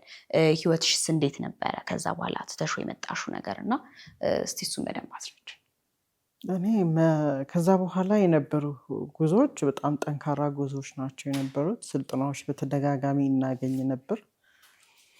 ብር ሸለቆ ማሰልጠኛ ማዕከል ለ40 ቀን 2 ዙር ገብቼ ሰልጥኜ ወጥቻለሁ። ከዛ በኋላ ስልጠናውን ለሌሎች ሼር የማድረግ ነገሮች እንደዛ እና ከስራዎቻችን ጋር እያገናኘን ከአካባቢው ተጨባጭ ሁኔታ ጋር እያገናኘን እንሰራ ነው የነበረው። ነገር ግን ወደ እንዲህ እያለ 2001 2002 2003 እያለ ቀጠለ። 2004 ላይ ግን ልዩነት ጀመርኩኝ። 2004 ላይ እንደ ሀገር አቀፍ የነበሩ ጉዳዮች ነበሩ። እንደ መንግስት እንደ ፓርቲም መግባት የሌለብን ቀይ መስመሮች አሉ። የሃይማኖት ጉዳዮች ላይ መግባት የለብን። መንገባበት እነዚህን ተቋሞቻችንን በሰላማዊ በፍትሃዊነት በህገ መንግስቱ መሰረት የመጠበቅ የማስጠበቅ ግዴታ ነው ያለብን። ስለዚህ ቀይ መስመር ሲነካ የማንም ቀይ መስመር ሲነካ አይመቸኝም። የራሴ የሀገርም የእምነቶችም።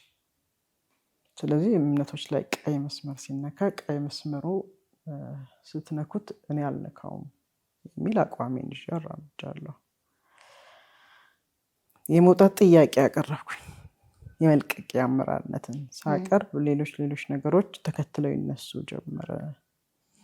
ምክንያቱም የባለቤቴ አላህ ይርሐመው የግል ቢዝነስ ስለነበረው የተለያዩ ነገሮችን ለማድረስ ሙከራዎች እንደዚህ ነገሮች በተግባርም ጭምር አይቻለሁና ፓርቲውን እለቃለሁ ሳልል ስራ እለቃለሁ ብዬ ጥያቄ ሳነሳ ኖ የሚል ነገር ሌላ መዘዝ ይዞብኝ ሊመጣ እንደሚችል ምልክት ሲሰጠኝ ጀመር። የራሴን ስራ እየሰራው ወደ 2006 ላይ ሀጅ ሄድኩና እሱን ሰበብ አድርጌ ከዚህ በኋላ የሃይማኖት ስራዬን ነው የምሰራው በቃኝ መንግስት ቤት ብዬ ጥያቄ ያቀረብኩ ከፓርቲም ጭምር ነው ኦር ከስራ ብቻ ነው የሚል ፓርቲውንማ እንዴት ለቃለሁ አልኩና የስራ መልቀቂያ አስገብቼ ወጣሁ እና የግል ስራዬን መስራት ስጀምር ያልኩት ነገር አልቀረም። ቢዝነስ ተቋሞቻችን ላይ እንዲህ ስታደርጊ በሌላ መልኩ ይመጣብሻል እና እንደዛ አይነት ነገር ደርሶብኝ ከብዙ ውጣ ውረድ በኋላ መስመር ማስያዝ ተችሏል። ተመልሼ እንደውም ወደ አመራርነት እንድገባም ጭምር ነው የተደረኩት ለሌላ ነገር ተፈልጎ ማለት ነው እዛው አካባቢው ላይ።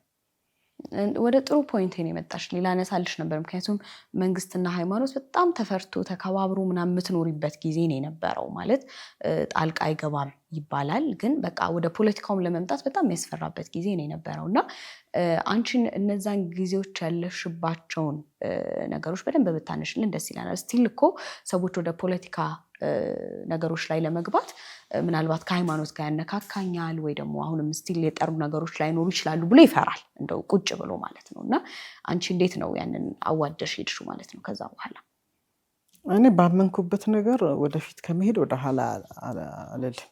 ያመንኩበት ጉዳይ ላይ አንድ ነገር ከመወሰኔ በፊት ብዙ እንትኑን አየዋለሁ አውጥቼ አውርቼ አየዋለሁና ትክክል ነው ብዬ ካመንኩበት ምንም አይነት ምቹ ሁኔታ አይኖርም ያንን ነገር ከማድረግ ወደ ኋላ አልልም።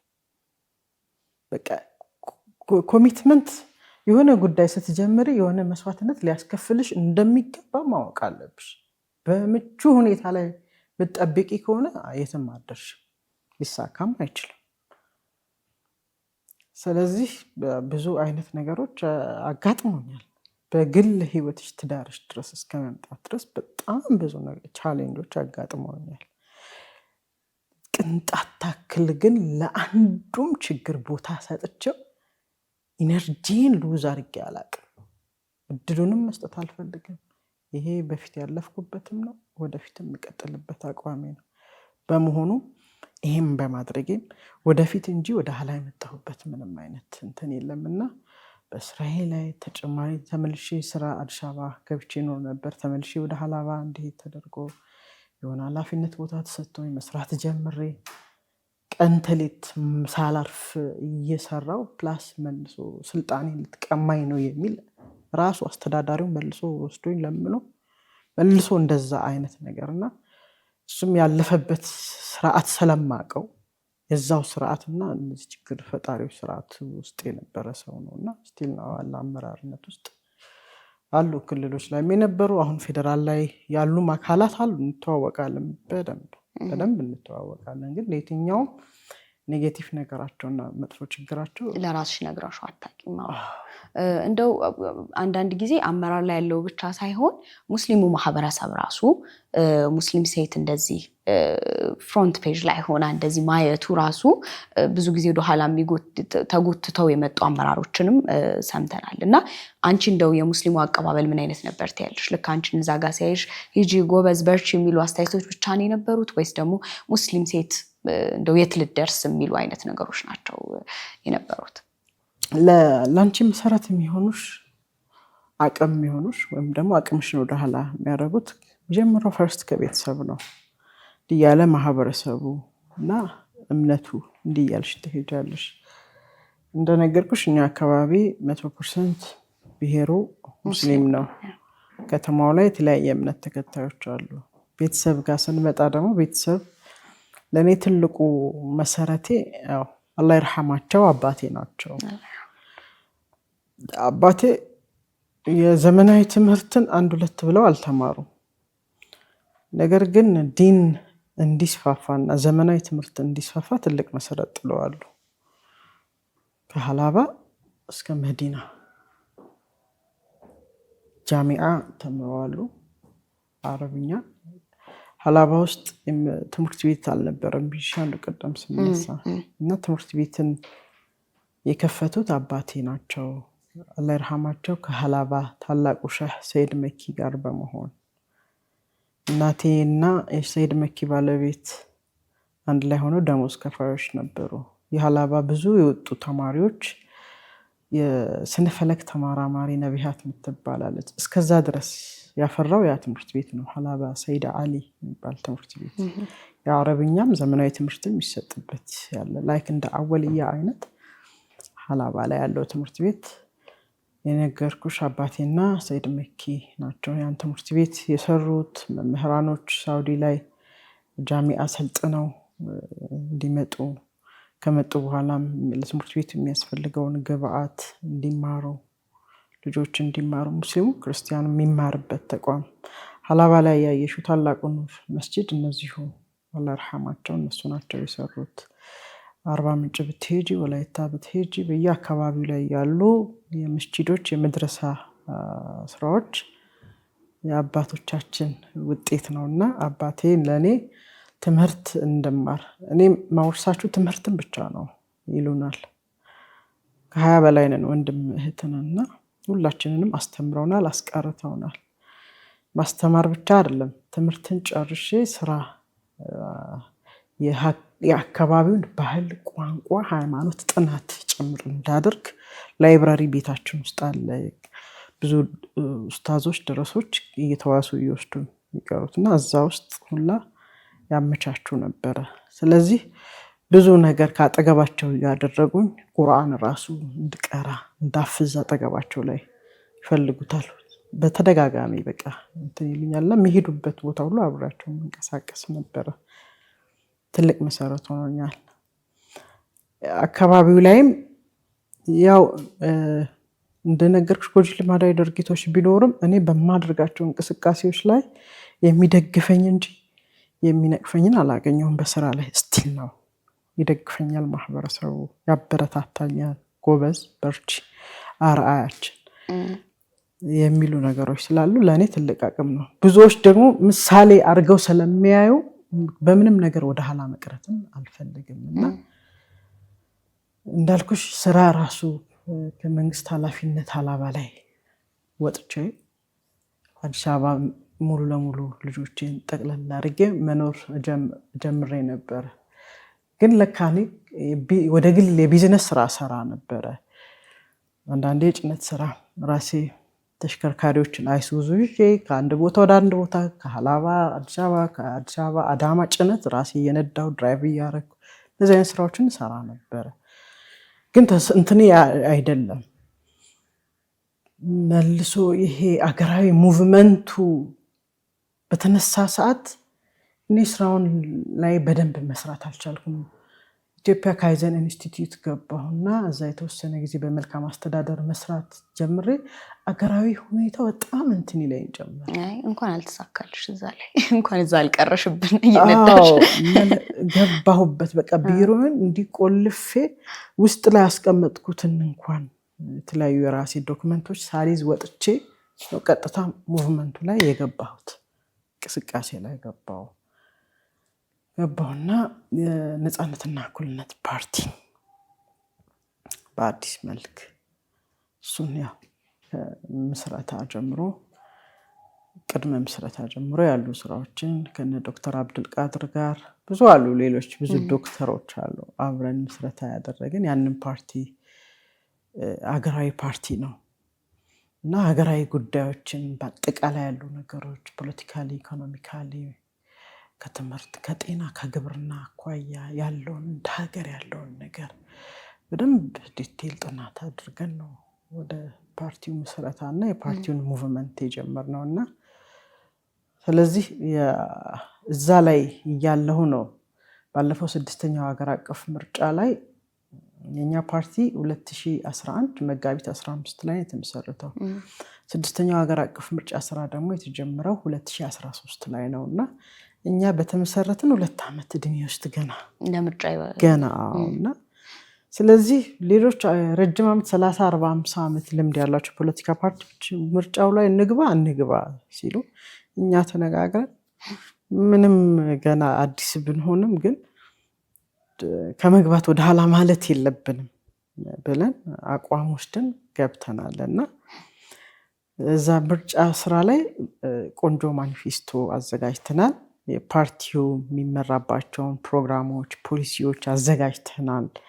ከ20 በላይ የሚጠጉ ሰነዶችን አዘጋጅተናል።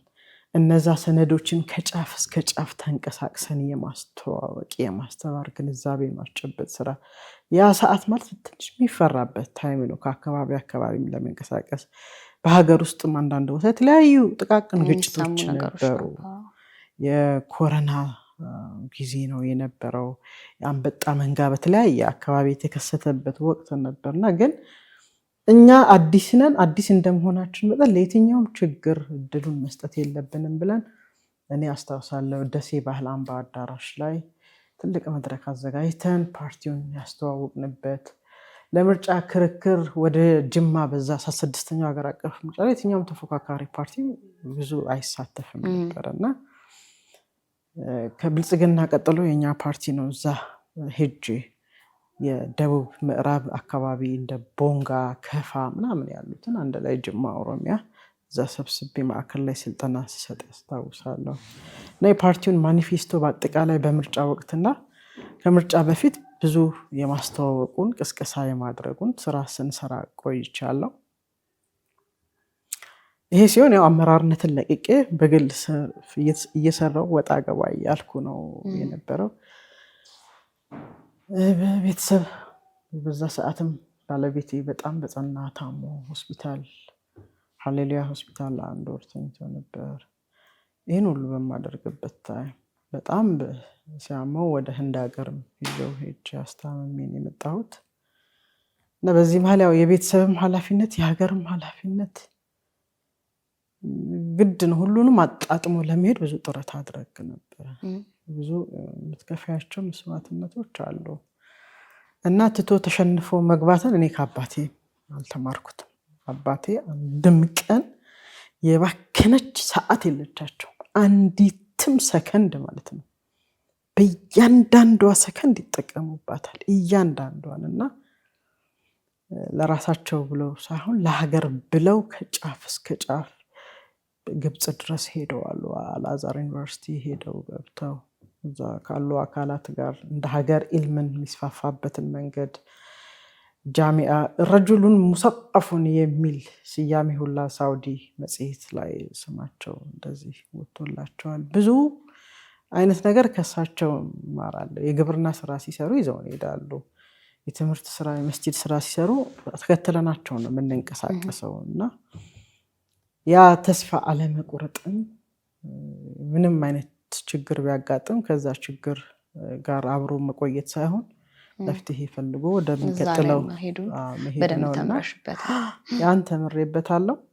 6ኛ ሀገር አቀፍ ምርጫ ላይ ከተሳተፍን በኋላ ጠቅላይ ሚኒስትሩ ዶክተር አብይ አህመድ በምርጫ ማግስት ተፎካካሪ ፓርቲዎችን በተለይ ሀገር አቀፍ ፓርቲዎች 12 ነበርን በምርጫ የተሳተፍንና ቤተመንግስት በምርጫ ማግስት ቤተመንግስት ጫካ አይደለም ፖሊስ ጣቢያ አይደለም ቤተመንግስት ጠርተው አወያዩ። ካወያዩን በኋላ ምርጫው እንዴት ነበረ እና አብሮ መስራት ስለሚቻልበትና ስለ ምርጫው ሂደት ውይይት ነበርና ብዙ ሀሳቦችን አንስተናል፣ ተወያይተናል። እዛ ጋር ይመስለኛል ውይይት ሀሳባችንና በምርጫው ሂደት በነበረን እንቅስቃሴ ከፓርቲዎች ጋር አብሮ ለመስራት ሀሳባቸውን የሚያቀርቡት ከዛ በፊትም እንደዛውና አላቀውም። እኔ አዲስም አሰራር ነው አዲስም አሰራር ነው። ጠቅላይ ሚኒስትሩ ናቸው ስልክ በሚመለከተው በኩል ስልክ ተደውሎ ለዚህ ቦታ ታጭተሻል የተባልሽ እሱ ሲስተም ግን እንዴት ትገልጫለሽ? አሁን በተለይ ባለፈው ስርዓት አልነበረም። አሁን ላይ እናንተ በደንብ ከእናንተ ጋር የሚሄድ የሚስማማ ነገር ስለሆነ ማለት ሁሉም የሚለፋው ለሀገር እድገት ህዝቡ የተመቸ ሁኔታ ላይ እንዲሆን የተመቻቸ ነገርን ለመፍጠር ነው ኢትዮጵያን የላቀ ደረጃ ለማድረስ ነው አይደል ይሄ ሁሉ ነገር አንዱ ያልሞላውን ያጓደለውን ነገር ምናልባት እኛ ደግሞ በዚህ መልክ ታይቶናል እኛ ጋር መፍትሄዎች አሉ ብሎ ነው የምርጫ ፓርቲዎች ብዙ ጊዜ ፉክክር የሚያደርጉትና ይህን ሲስተም እንዴት ትገልጫዋለሽ በተለይ እነና አዲስ አሰራር ይዘው መምጣታቸው ወይ ጥቅሙን ጉዳትም ካለው እንደው በዛው ትገልጫለሽ እንደኛ ፓርቲ እንደኔም ማምነው ተፎካካሪ ፓርቲ ማለት እጩ መንግስት ነው እጩ መንግስት ነው ፖለቲካ ፓርቲ የመንግስት ስልጣን የሚያዝበት አንዱ መንገድ ነው አለዛ ጫካ ገብተሽ በኃይል ነው ሊሆን የሚችለው ስለዚህ የመንግስት ስልጣን የምትይዥበት አንዱ የፓርቲ ነው ስለዚህ ከፓርቲ ዲሞክራሲ አንፃር እንደ ሀገራችን ብዙ ከመጽሐፍ ወይም ህገ መንግስት ላይ ከመጻፍ ባለፈ ብዙ ልምምዱ አይታይም እንደ አፍሪካ የፓርቲ ጉዞዎች ኢትዮጵያ ዲሞክራሲ ጉዞ ስናይ ብዙ ኋላ ቀር የሆነ ብዙ የሚቀረው ነገር ነው እንዲሁም ደግሞ አንዱን ጠልፎ የመጣል የማሳደድ ሰዶ የማሳደድ ነው እንጂ እንደ ዲሞክራሲ ስርዓትን መገንቢያ መሳሪያ ተደርጎ አይወሰድም ስለዚህ የነበረን ልምድ የሚያሳየን ባክስትሪያችንን ወደ ኋላ መለስ ብለን ስናይ ብዙ የምርጫ ስርዓቶቻችን ምቹ ያልነበሩ በተለይ አሁን 1997 ላይ የተደረገውን ምርጫ ምናስታውስ ከሆነ ቅድመ ምርጫው በጣም ቤስት ነበር ቅድመ ምርጫው ድህረ ምርጫው በጣም አስቀያሚ ነበር ብዙ የተፈጠረበት በጣም ብዙ ችግሮች ተፈጥረዋልና ፖለቲካ ፓርቲዎች ፖለቲካን እንዲጠሉ ያ ፓርቲ ውስጥ የሌለም ፖለቲካን እንዲጠላ ነው ያደረገው ከዛ በኋላ 2002ም 5ም 7ም በአጠቃላይ የክልልም የሀገር አቀፍም የአካባቢ ምርጫ አንድ ፓርቲ ብቻውን ተወዳድሮ ሙሉ ወንበሩን ብቻውን የሚይዝበት ነገር ነው የነበረውና ያንን ሙሉ ለሙሉ የቀየረ አሰራርና አካሄድ ነው እኔ እጩ መንግስት እስከሆንኩ ድረስ ነገ ማቀርበው ሐሳብ አለኝ ማኒፌስቶዬ ላይ ለህብረተሰቡ የሚገባው የቃል ኪዳን ሰነድ አለ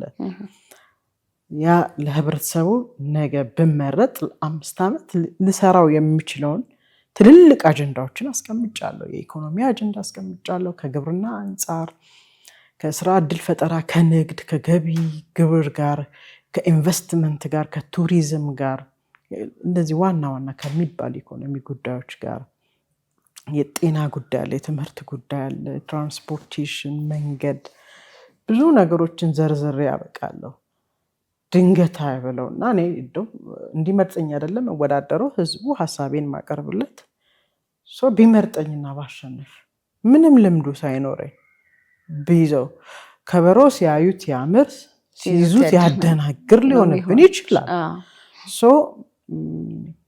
መለማመጃ መድረክ ተፈጥሯል ብዬ ነው የምወስደው እኛ አሁን ወደ አመራርነቱ ስንመጣ ያው የፓርቲ የምርጫ ስርዓታችን ይታወቃል 50+1 ነው በአብላጫ ድምጽ ነው ብልጽግና ፓርቲ ያገኘውን ድምጽ ላላገኘ ፖለቲካ ፓርቲ ነው የሰጠው ስልጣን ሰጣ አይደል በሚኒስቴር ሌቨልም በስቴት ሚኒስትር ሌቨልም እንዲሁም በክልሎችም አለ በዞን ደረጃ በወረዳ ደረጃ በተለያዩ ተቋማት ላይ ተፎካካሪ ፓርቲዎች እንደ ሀገር አሉ ነገ ስልጣንን ብንይዝ አዲስ አይሆንብንም ውስጥ ላይ ያሉትንም ነገሮች አንደኛ እናያለን ያሉትን ችግሮች በተጨባጭ ምንድነው እየተቸገረ ያለው ሲቀጥል ለምንድም እናገኝበታለን ሁሌ የመተቸት ብቻ ሳይሆን እዛ ጋር ያሉ ክፍተቶችን በጋራ ሼር አድርገሽ መፍትሄውን አብርሽ መፈለግ አለብሽ ስለዚህ ለዚህ ትልቅ በር ከፍቷል ብዬ ነው የምወስደው ሁሌ ተቺ ከመሆን ሲስተም ውስጥ አብረሽ ገብተሽ አንድ ልምድ ታገኝበታለሽ ሁለተኛ መንግስት እስክትሆኚ ድረስ ልትጠብቂ ነው አንዳንዴ እውነት ነው የምትፈልጊያቸው ነገሮች ኢምፕሊመንት ለማድረግ እኛ ብዙ የፖሊሲ ሐሳቦቻችን አሉና አንዳንዴ ከገዢው ፓርቲ ጋር የሚመሳሰሉ ነገሮች አሉ አንድ ሁለት ብዬ መቁጠር እችላለሁ ከኢኮኖሚ ጉዳይ ጋር የኢኮኖሚ ፖሊሲዎች የትምህርት ፖሊሲዎቻችን ላይ ምናልባት የሚያስማሟቸው ሚዛናዊነት የሚባሉ ከቱሪዝም ጋር ብዙ ነገሮች አሉ የሚያመሳስሉ ነገሮች አሉ። አንዳንዴም ሀሳቦችን ይወስዳል። ጥሩ ነው መውሰዱ፣ ችግር የለም። እኛ ግዴታ መንግስት እስክንሆን ድረስ የእኛ ዶክመንት የእኛ ብቻ ነው ብለን ማስቀመጥ የለብንም። ግን ምናልባት እንደ ጉዳት ደግሞ የእናንተን አቅም እያዳከመ አይመጣም የሚል ነገሮች ይነሳሉ። በተለይ አሁን ካሉበት የፖለቲካ ፓርቲ ሪዛይን የሚያደርጉ አመራሮችንም አይተናል። ሙሉ ለሙሉ ወደዚህኛው ፓርቲ እየተቀላቀሉና ሙሉ ለሙሉ ጥቅም ብቻ ነው ያለው ማለት እንችላለን። ማለት ርዕዮተ ዓለም አንድ ፓርቲ ከሌላ ፓርቲ በርዕዮተ ዓለሙ ይለያያል። በርዕዮተ ዓለም ብዙ ላንለያይ እንችላለን። እንደኛ ፓርቲ ግን ያው የኛ ሐሳብ እዛ ስላለ ብለን የግድ መዋሃድ አለብን ብለን አንወስድም። ፓርቲ በራሱ የመድብለ ፓርቲን ስርዓትም ለመገንባት የተለያዩ ሐሳቦች በተለያየ መልኩ ኢምፕሊመንት ስለምታረጋቸው እነዚህ የተለያየ ፓርቲ መኖራቸው ጥሩ ነው። ሐሳቦች ዓለም ሲቀያየር ብዙ ነገሮች አብረው ይቀያየራሉ፣ ብዙ አዳዲስ ነገሮች ይኖራሉ እና ያንንም ይዘን ነው እኛ እንደ የዓለም ተጨባጭ ሁኔታ ሐሳቦቻችንን አፕዴት የምናደርግበት ሁኔታ ይኖራል። የፖሊሲ ላይ ያስቀመጥሻቸው ጉዳዮች ወቅቱን የሚመጥን መሆን መቻል አለበት። ያለፉ ፖሊሲዎቻችን ዛሬ ላይ ኢምፕሊመንት እናርጋቸው ብለን ብንል ሁሉም ሙሉ ለሙሉ ላይሰካካ ይችላል እና ስለዚህ አንድ ሐሳብ ተመሳሳይ ሆኗል ብለን ወደ አንድ መምጣት አለብን ብለን አናስብም። ግን ደግሞ ሐሳቦች ከኛ ቢወሰዱ እንዳልሽው ስትራቴጂክ የሆነ አወሳሰዶች አሉ። የሚወሰዱ ላይ ምንም ችግር የለም፣ እኛ አንቃወምም። ወደ ሌላ ፓርቲ የነበሩ ወደ ሌላ እየገቡ ነው የሚለው እሱ የራሳቸው ምክንያት ሊኖር ይችላል። ሐሳብ መጀመሪያ ኖሯቸውም ላይኖራቸውም ይችላል። ብዙ ጊዜ የሐሳብ ድርቀት ይታያል ፖለቲካ ፓርቲዎች ላይ እና ገና እዛ ጋር መጥተው ተከራክረው ነገ ሄደው እንደ አዲስ አቅደው ለመስራት ሐሳብም ያቀርቡ የፖለቲካ ፓርቲዎች እናያለን። እኔ የኛ ፓርቲ ወደ ዘንድሮ 7ኛው ሀገር አቀፍ ምርጫ ከመግባቱ በፊት አጠቃላይ ነገሮችን የዳሰሳ ጥናት አድርጓል። እዛው ብለሽ በሩ ስለተከፈተ አትገቢ። ስለዚህ አጠቃላይ ያሉ ነገሮችን መዳሰስ፣ ሳይንሳዊ በሆነ መልኩ መተንተን ያስፈልጋል እና ከዚህ አንጻር የሀገሪቷ የፖለቲካ ሁኔታ ምን ይመስላል፣ ከገዢው ፓርቲ አንጻር፣ ከተፎካካሪ ፓርቲ አንጻር፣ ሀገራዊ ሁኔታ፣ የሰላም የመልካም አስተዳደር ሁኔታ፣ የኢኮኖሚ የኑሮ ውድነቱ ሁኔታ፣ ዓለም አቀፍ ሁኔታዎች ምንድናቸው ያሉ ነገሮች የሚለውን በደንብ በጥልቀት እንዳስሳለን እና ከዳሰስ ነው በኋላ ያለንበትን ቁመና እናየዋለን። የራሳችንን የድርጅቶችን ሁኔታ አይተናል። ፖለቲካዊ ሁኔታ፣ ኢኮኖሚ፣ አገራዊ ሁኔታ፣ ዓለም አቀፍ ሁኔታ አይተን ወደ ራሳችን መተን ደግሞ የራሳችን ሁኔታ ገምግም ነው ለእኛ አስቻይና ምቹ ሁኔታ አለን ብለን እንወስዳለን። ብዙ እንዴት ትገልጫዋለሽ የአሁኑን ምርጫ? ስሽ አንቺ አፍተር ኦል አሁን ከምርጫ ድህረ ምርጫ በኋላ ያለውን ሁኔታ እንዴት ትገልጫዋለሽ አንቺ? ምን ነበር ኤክስፒሪየንሱ የዚህ የ7ኛ ሀገራዊ ምርጫ? ለእናንተ ሁለተኛ ዙራችሁ ነው። እንዴት ነበረ ይሄኛው የምትገልጪው? በዘንድሮ 7ኛ ሀገር አቀፍ ምርጫ ላይ ቀድሞ ከነበረን 6ኛው ሀገር አቀፍ ምርጫ የተሻለ እንቅስቃሴ አድርገናል። ግብ አድርገን የተነሳንባቸው ነጥቦች ነበሩ። በዚህ ምርጫ ላይ ምንድነው ማሳካት የምንፈልገው ነገር ብለን አስቀምጠናል። 1 2 ብለን ቆጥረን ቢሳካም ባይሳካም ወደ መሪነት ግን ማሳካት የምንፈልጋቸው ነገሮች ዋና ዋና ነገሮች ምንድናቸው ብለን የምርጫ ስትራቴጂ አዘጋጅተናል። የምርጫ ስትራቴጂ ከየት ተነስተን ወዴት መድረስ አለብን የሚለውን ከዛ ውስጥ ለማሳካት የምንፈልገው በህዝብ ተወካዮች ምክር ቤትና የክልል ምክር ቤት ላይ በቂ የሆኑ ወንበሮችን ማግኘት አለብን። 100 ፌደራል ክልሎች ላይ 200 የሚጠጉ ወንበሮችን ማግኘት አለብን። ይሄ ሲቀጥል ፓርቲውን ማስተዋወቅ፣ የፓርቲውን ፖሊሲዎች ማስተዋወቅ ማለት ነው። በዚያው ህዝቡ እንዲያውቀን ማድረግ ነው። ሁለተኛ ለቀጣይ ልምድ ማግኘት፣ ልምድ የምናገኝበት የምንቀስምበት፣ ለፓርቲው ስራ የሚያስፈልግ ፋይናንስም ልናመነጭ የምንችልበት መሰረት ምንጥልበት። ብዙ አባሎቻችን አደረጃጀት መሰረታዊ ነገር ነው። ብዙ አባሎችን ደጋፊዎችን የምናፈራበት ነው ብለን እነዚህ አይነት ነገሮችን አስቀምጠን ተነስተናል። ከዚህ አንጻር ስንገመግመው አሁን በዘንድሮ በነበረው የምርጫ እንቅስቃሴ ፋይናንስ መሰረታዊ ነገር ነው። በብዙ መልኩ ስንሳተፍ ነበረ እንደ ሀገር። የይምረጡ እንቅስቃሴ ዘመቻ በመንግስት ሚዲያ፣ በግል ሚዲያዎች በሰፊው ስንሰራበት ነው የነበረው። ነፃ አየር ሰዓት ላይ ተሰጥቶን ከ250 ሰዓት በላይ ተሰጥቶን የተለያዩ ስክሪፕቶችን እያዘጋጀን ፕሮዳክሽን እየተሰራ ለሚዲያዎች በኢቢሲ፣ በፋና፣ በኦሮምኛ፣ በድሬዳዋ፣ በአማርኛ አምሃራ ክልል ሚዲያ ኮሚኒኬሽን ኦቢኤን ላይ የክልል ሚዲያዎችንም ጭምር በደንብ ተጠቅመን እንሰራ ነበር። የግል ሚዲያዎች የአየር ሰዓት ነፃ ተደልድሎ ተሰጥቶን ነበር በተለያየ ቋንቋዎች፣ በኦሮምኛ፣ በሶማሊኛ፣ በአፋርኛ እና የደቡብ ክልል ሚዲያዎችም በተጨማሪ የጋዜጣ አምዶች አዲስ ዘመን አምድ ላይ ብዙ ነገሮችን የተወሰነ አምድ 600 ቃላት 900 ቃላት 1600 ቃላት እየተሰጠን በሬሳ እንደዚሁ እንደገና የደቡብ ንጋት ላይ የተለያዩ ርዕሰ ጉዳዮች ላይ ማኒፌስቶ አለን። ይሄ ማኒፌስቶ የምንሰራቸው ስራዎች ነው። እነሱን እየሰጠን እየተቀረጸ ለህዝብ የይምረጡ እንቅስቃሴ ስራዎች ስንሰራ ነበርና ጊዜ የሚፈልግ ኢነርጂ የሚፈልግ እጅግ በጣም ብዙ መስዋዕትነት የሚጠይቁ ስራዎች ነበሩና እነዚህን ስንሰራ ነው የነበረው። ሞር ጊዜያችንን በዚህ ያሳለፍን። ከዚህ በኋላ ባለን ጊዜ ግን የጎዳና ላይ ቅስቀሳ በዋና ከተማና በክልሎች የመስራት ስራዎችን ስንሰራ ቆይተናል። አዲስ አበባ ላይም ክልሎች ላይም እኔም ራሴ እጩ ሆኜ በቀረብኩበት አካባቢ ላይ በጣም በረሃማ ገጠራማ የሆነ አካባቢ እነዚህ የሚዲያዎችና የጋዜጣ አምዶችን ስራዎች ሰርተን ካበቃን በኋላ እንደገና ወደዛ የግል የራሳችን ይምረጡ ቅስቀሳ አልሰራንም። ወደዛ ነው የገባነው። ትንሽ አድካሚ አልፊ ነው የነበረው። እጩ ከማቅረብ አኳያ ዘንድሮ ከ1200 በላይ አስመዝግበን ነበረ።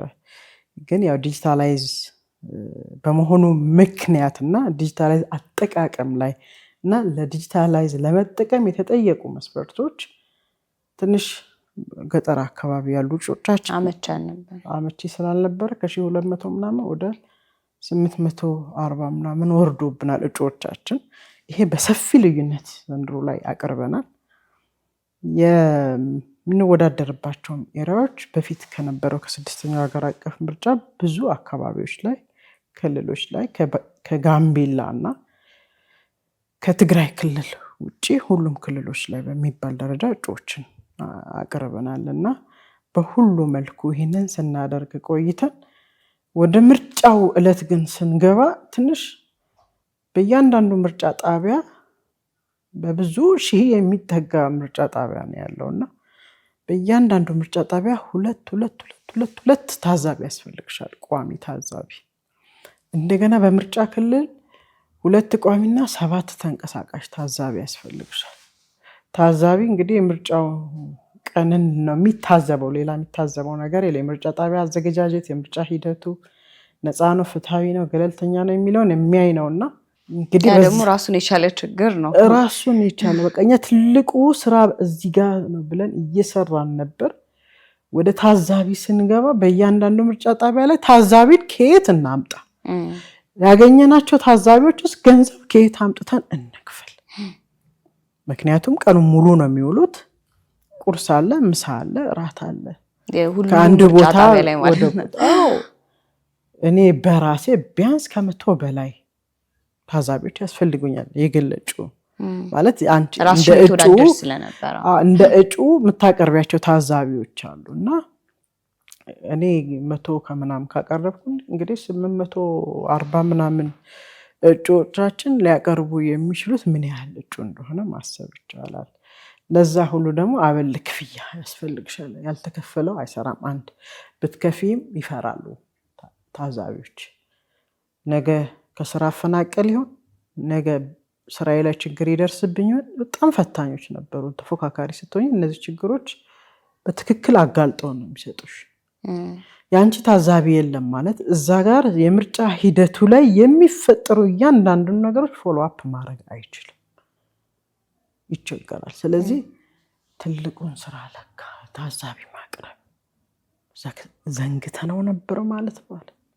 ምክንያቱም በአጭር ጊዜ ውስጥ ነው ባጅ የመጣው፣ በአጭር ጊዜ ውስጥ ነው ያው ሊንክ ልኮልናል ምርጫ ቦርድ ታዛቢዎችን እንዲመዘገቡ የምናደርግበት ምናምን እና ያው ስራውን መጀመሪያ ላይ ትልልቅ የሚዲያ ስራዎችን ስንሰራ ስለነበር እዛ ላይ ብዙ ታዛቢዎችን አላዘጋጀንም። በመሆኑም ምክንያት አንዳንድ ቦታ ላይ የተፈጠሩ ነገሮች አሉ። ዋጋ እጅግ በጣም አስከፍሏልና ተፎካካሪ ፓርቲ ስትሆኚ ምን ያስፈልጋል? ገንዘብ ትልቁ ነገር። አንድ ፓርቲ ገንዘብ ከሌለው ገንዘብ አቅም ከሌለው ከሌላው ወይም ከገዢው ፓርቲ ጋር መወዳደር አይችልም። ሐሳብ ሐሳብ የሚያማልል ሐሳብ ቢኖርሽ ያን ሐሳብሽን ተንቀሳቅሰሽ ለህዝቡ ለማስተዋወቅ ለመስራት ግዴታ የፋይናንሻል ስቴቢሊቲ መረጋገጥ አለበት። ስለዚህ ምህዳሩ የምትለኪበት አንዱ መሳሪያ ፋይናንስ።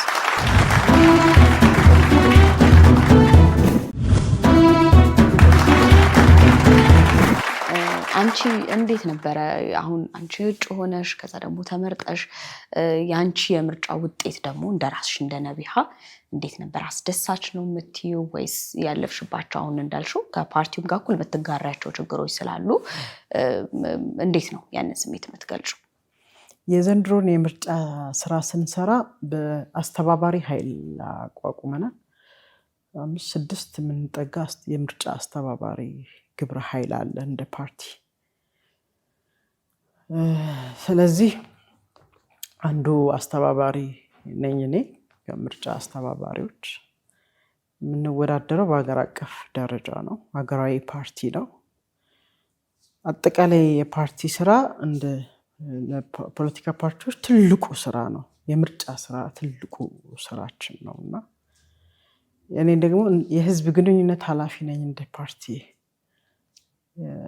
ትልቁ የምርጫ ስራ ደግሞ ሀሳብሽን ለህዝቡ በተለያየ መልኩ ፓርቲውን ማስተዋወቅ፣ መግለጽ፣ ማስረዳት ነው። 5 ወር አልተኛሁም እኔ ምርጫ ስራን ስሰራ። አንዳንዶቻችሁ ልታውቁ ትችላላችሁ በተለያየ መልኩ ያው ሚዲያ ላይ በተለያየ ስራዎች ስለምንገናኝና 5 ወር ቢበዛ 2 ሰዓት 1 ሰዓት አልተኛሁም። ሙሉ ስራውን ከሚዲያ ጋር ተያይዘው ያሉ ስራዎችን ራሴም ገብቼ ዲቤት ለማረግበት ሌላውን ለሚያረግበት ማኒፌስቶ ላይ እየወሰዱ እያዩ ሞክ እንዲያረጉ ብዙ ስራዎች ነበሩና እጅግ በጣም በቀለኔ በጣም የስትረስፉል ብዙ ታይም ኤንድ ቤተሰቤን ትቼ ስራዬ ላይ ያሳለፍኩበት ታይም ቢኖር ይሄ ምርጫ ስራ ነው። በዚህ ደግሞ ብዙ ልምድ አግኝቼበታለሁ። የብዙ ፓርቲዎችን ማኒፌስቶ በደንብ አገላብጬ አይቼበታለሁ። ብዙ እውቀት አግኝቼበታለሁና ለኔ ትልቁ ነገር ይሄ ነው፣ ለኔ ስኬቴ። ሁለተኛ ፓርቲውን በደንብ አስተዋውቄበታለሁ። ፓርቲው ምንድነው የሚለውን ምን አይነት አቋም አለው፣ ማኒፌስቶ ላይ ያሉ ነገሮችን ስትራቴጂውን ከማሳወቅ ከማስተዋወቅ፣ የፓርቲውን ማኒፌስቶ ለህዝብ ከማስተዋወቅ ትልቁ ይሄንን ዋናውን የፓርቲውን ስራ ይሄንን ስሰራ ቆይቼበታለሁና ብዙ ልምድ አግኝቼበታለሁ እና ለቀጣይ ለራሴ ፓርቲ ለሌላ ለየትኛውም ፓርቲ የፈለኩትን አይነት ስልጠና አቅም መገንባት በደንብ የምችልበትን አቅም አግኝቼበታለሁ። ትልቁ ስኬቴ ከዚህ ይጀምራል። ራሴ ሄጄ ስለመወዳደርበት እጩ ሆኜ ስለቀረብኩበት አካባቢ ብዙ አሁን ማንሳት ማልፈልጋቸው ነገሮች አሉ። በድምጽ ቆጠራው ዕለት በነበሩኝ ታዛቢዎች እናም ደግሞ ማለት ነው ከነበሩት 132 ምርጫ ጣቢያ ውስጥ የ63 ምርጫ ጣቢያ ውጤትን ብቻ ይዤ ከፍተኛ ውጤት አምጥቼ ማለፌን 100% እርግጠኛ ነኝ። የ68 ምርጫ ጣቢያ ውጤት ሳይጨመር ብቻ በ63ቱ 100% እርግጠኛ ነኝ ከ66,000 በላይ ህዝብ ድምፅ ሰጥቶኛል። 100% መፈረምበት። ከዛ በኋላ የተፈጠሩ ነገሮች አሉ። የኔን ድምፅ ወይም ህዝብ የሰጠኝን የራሴ ማህበረሰብ ሐሳቤን ያቀረብኩለት የምረጡኝ ቅስቀሳ እዚህ ጋር ያለው ስራ ሳይገድበኝ ራሴ ድራይቭ እያረኩኝ ህብረተሰብ ውስጥ ቤት ለቤት መንደር ለመንደር ጫካ ለጫካ በረሃ ለበረሃ እየገባው የምርጫ ስራን ሰርቻለሁ። ነግሬሻለሁ። 5 ወር አንድ አላረፍኩ። ይሄን ሁሉ አድርጌ ውጤቱንም ህዝቡ ሰጥቶኛል። መንግስት አካል ላይ ይሁን ምርጫ ቦርድ ይሁን ምን ይሁን ድምፄን ግን የመስረቅ ስራዎች እንዳሉ በተጨባጭ አረጋግጫለሁ። ይሄ በቀጣይ በምርጫ ቦርድ እየታየ ያለ ጉዳይ ነው። ምን እንደሚፈሩ አላቅም። ሀገር ሰፊ ናት፣ ትበቃናለች። በጋራ ምን መራት ሀገር ናት። እቺ ሀገር ሰፊ ናት፣ ትበቃናለች። የኔ ክልል ምክር ቤት ማዕከላዊ ኢትዮጵያ ክልል ምክር ቤት አባል መሆን እንደ ስጋት የሚወስዱ አካላት ካለ አላቅም። መንግስት ግን ተፎካካሪ ፓርቲ ይጠቅመኛል ብሎ ፓርቲዎችን ከመደገፍ አልፎ ይኸው የፌዴራል አመራር ስራና ክህሎት ሚኒስቴር ዴታ አድርጎ አስቀምጦኝ እየሰራው ነው ያለሁት። ብልጽግና ፓርቲ ነው ይሄን ያደረገ ያለው። ማዕከላዊ ኢትዮጵያ ሌላ ብልጽግና ፓርቲ ካለ አይዶን ነው አላቅም።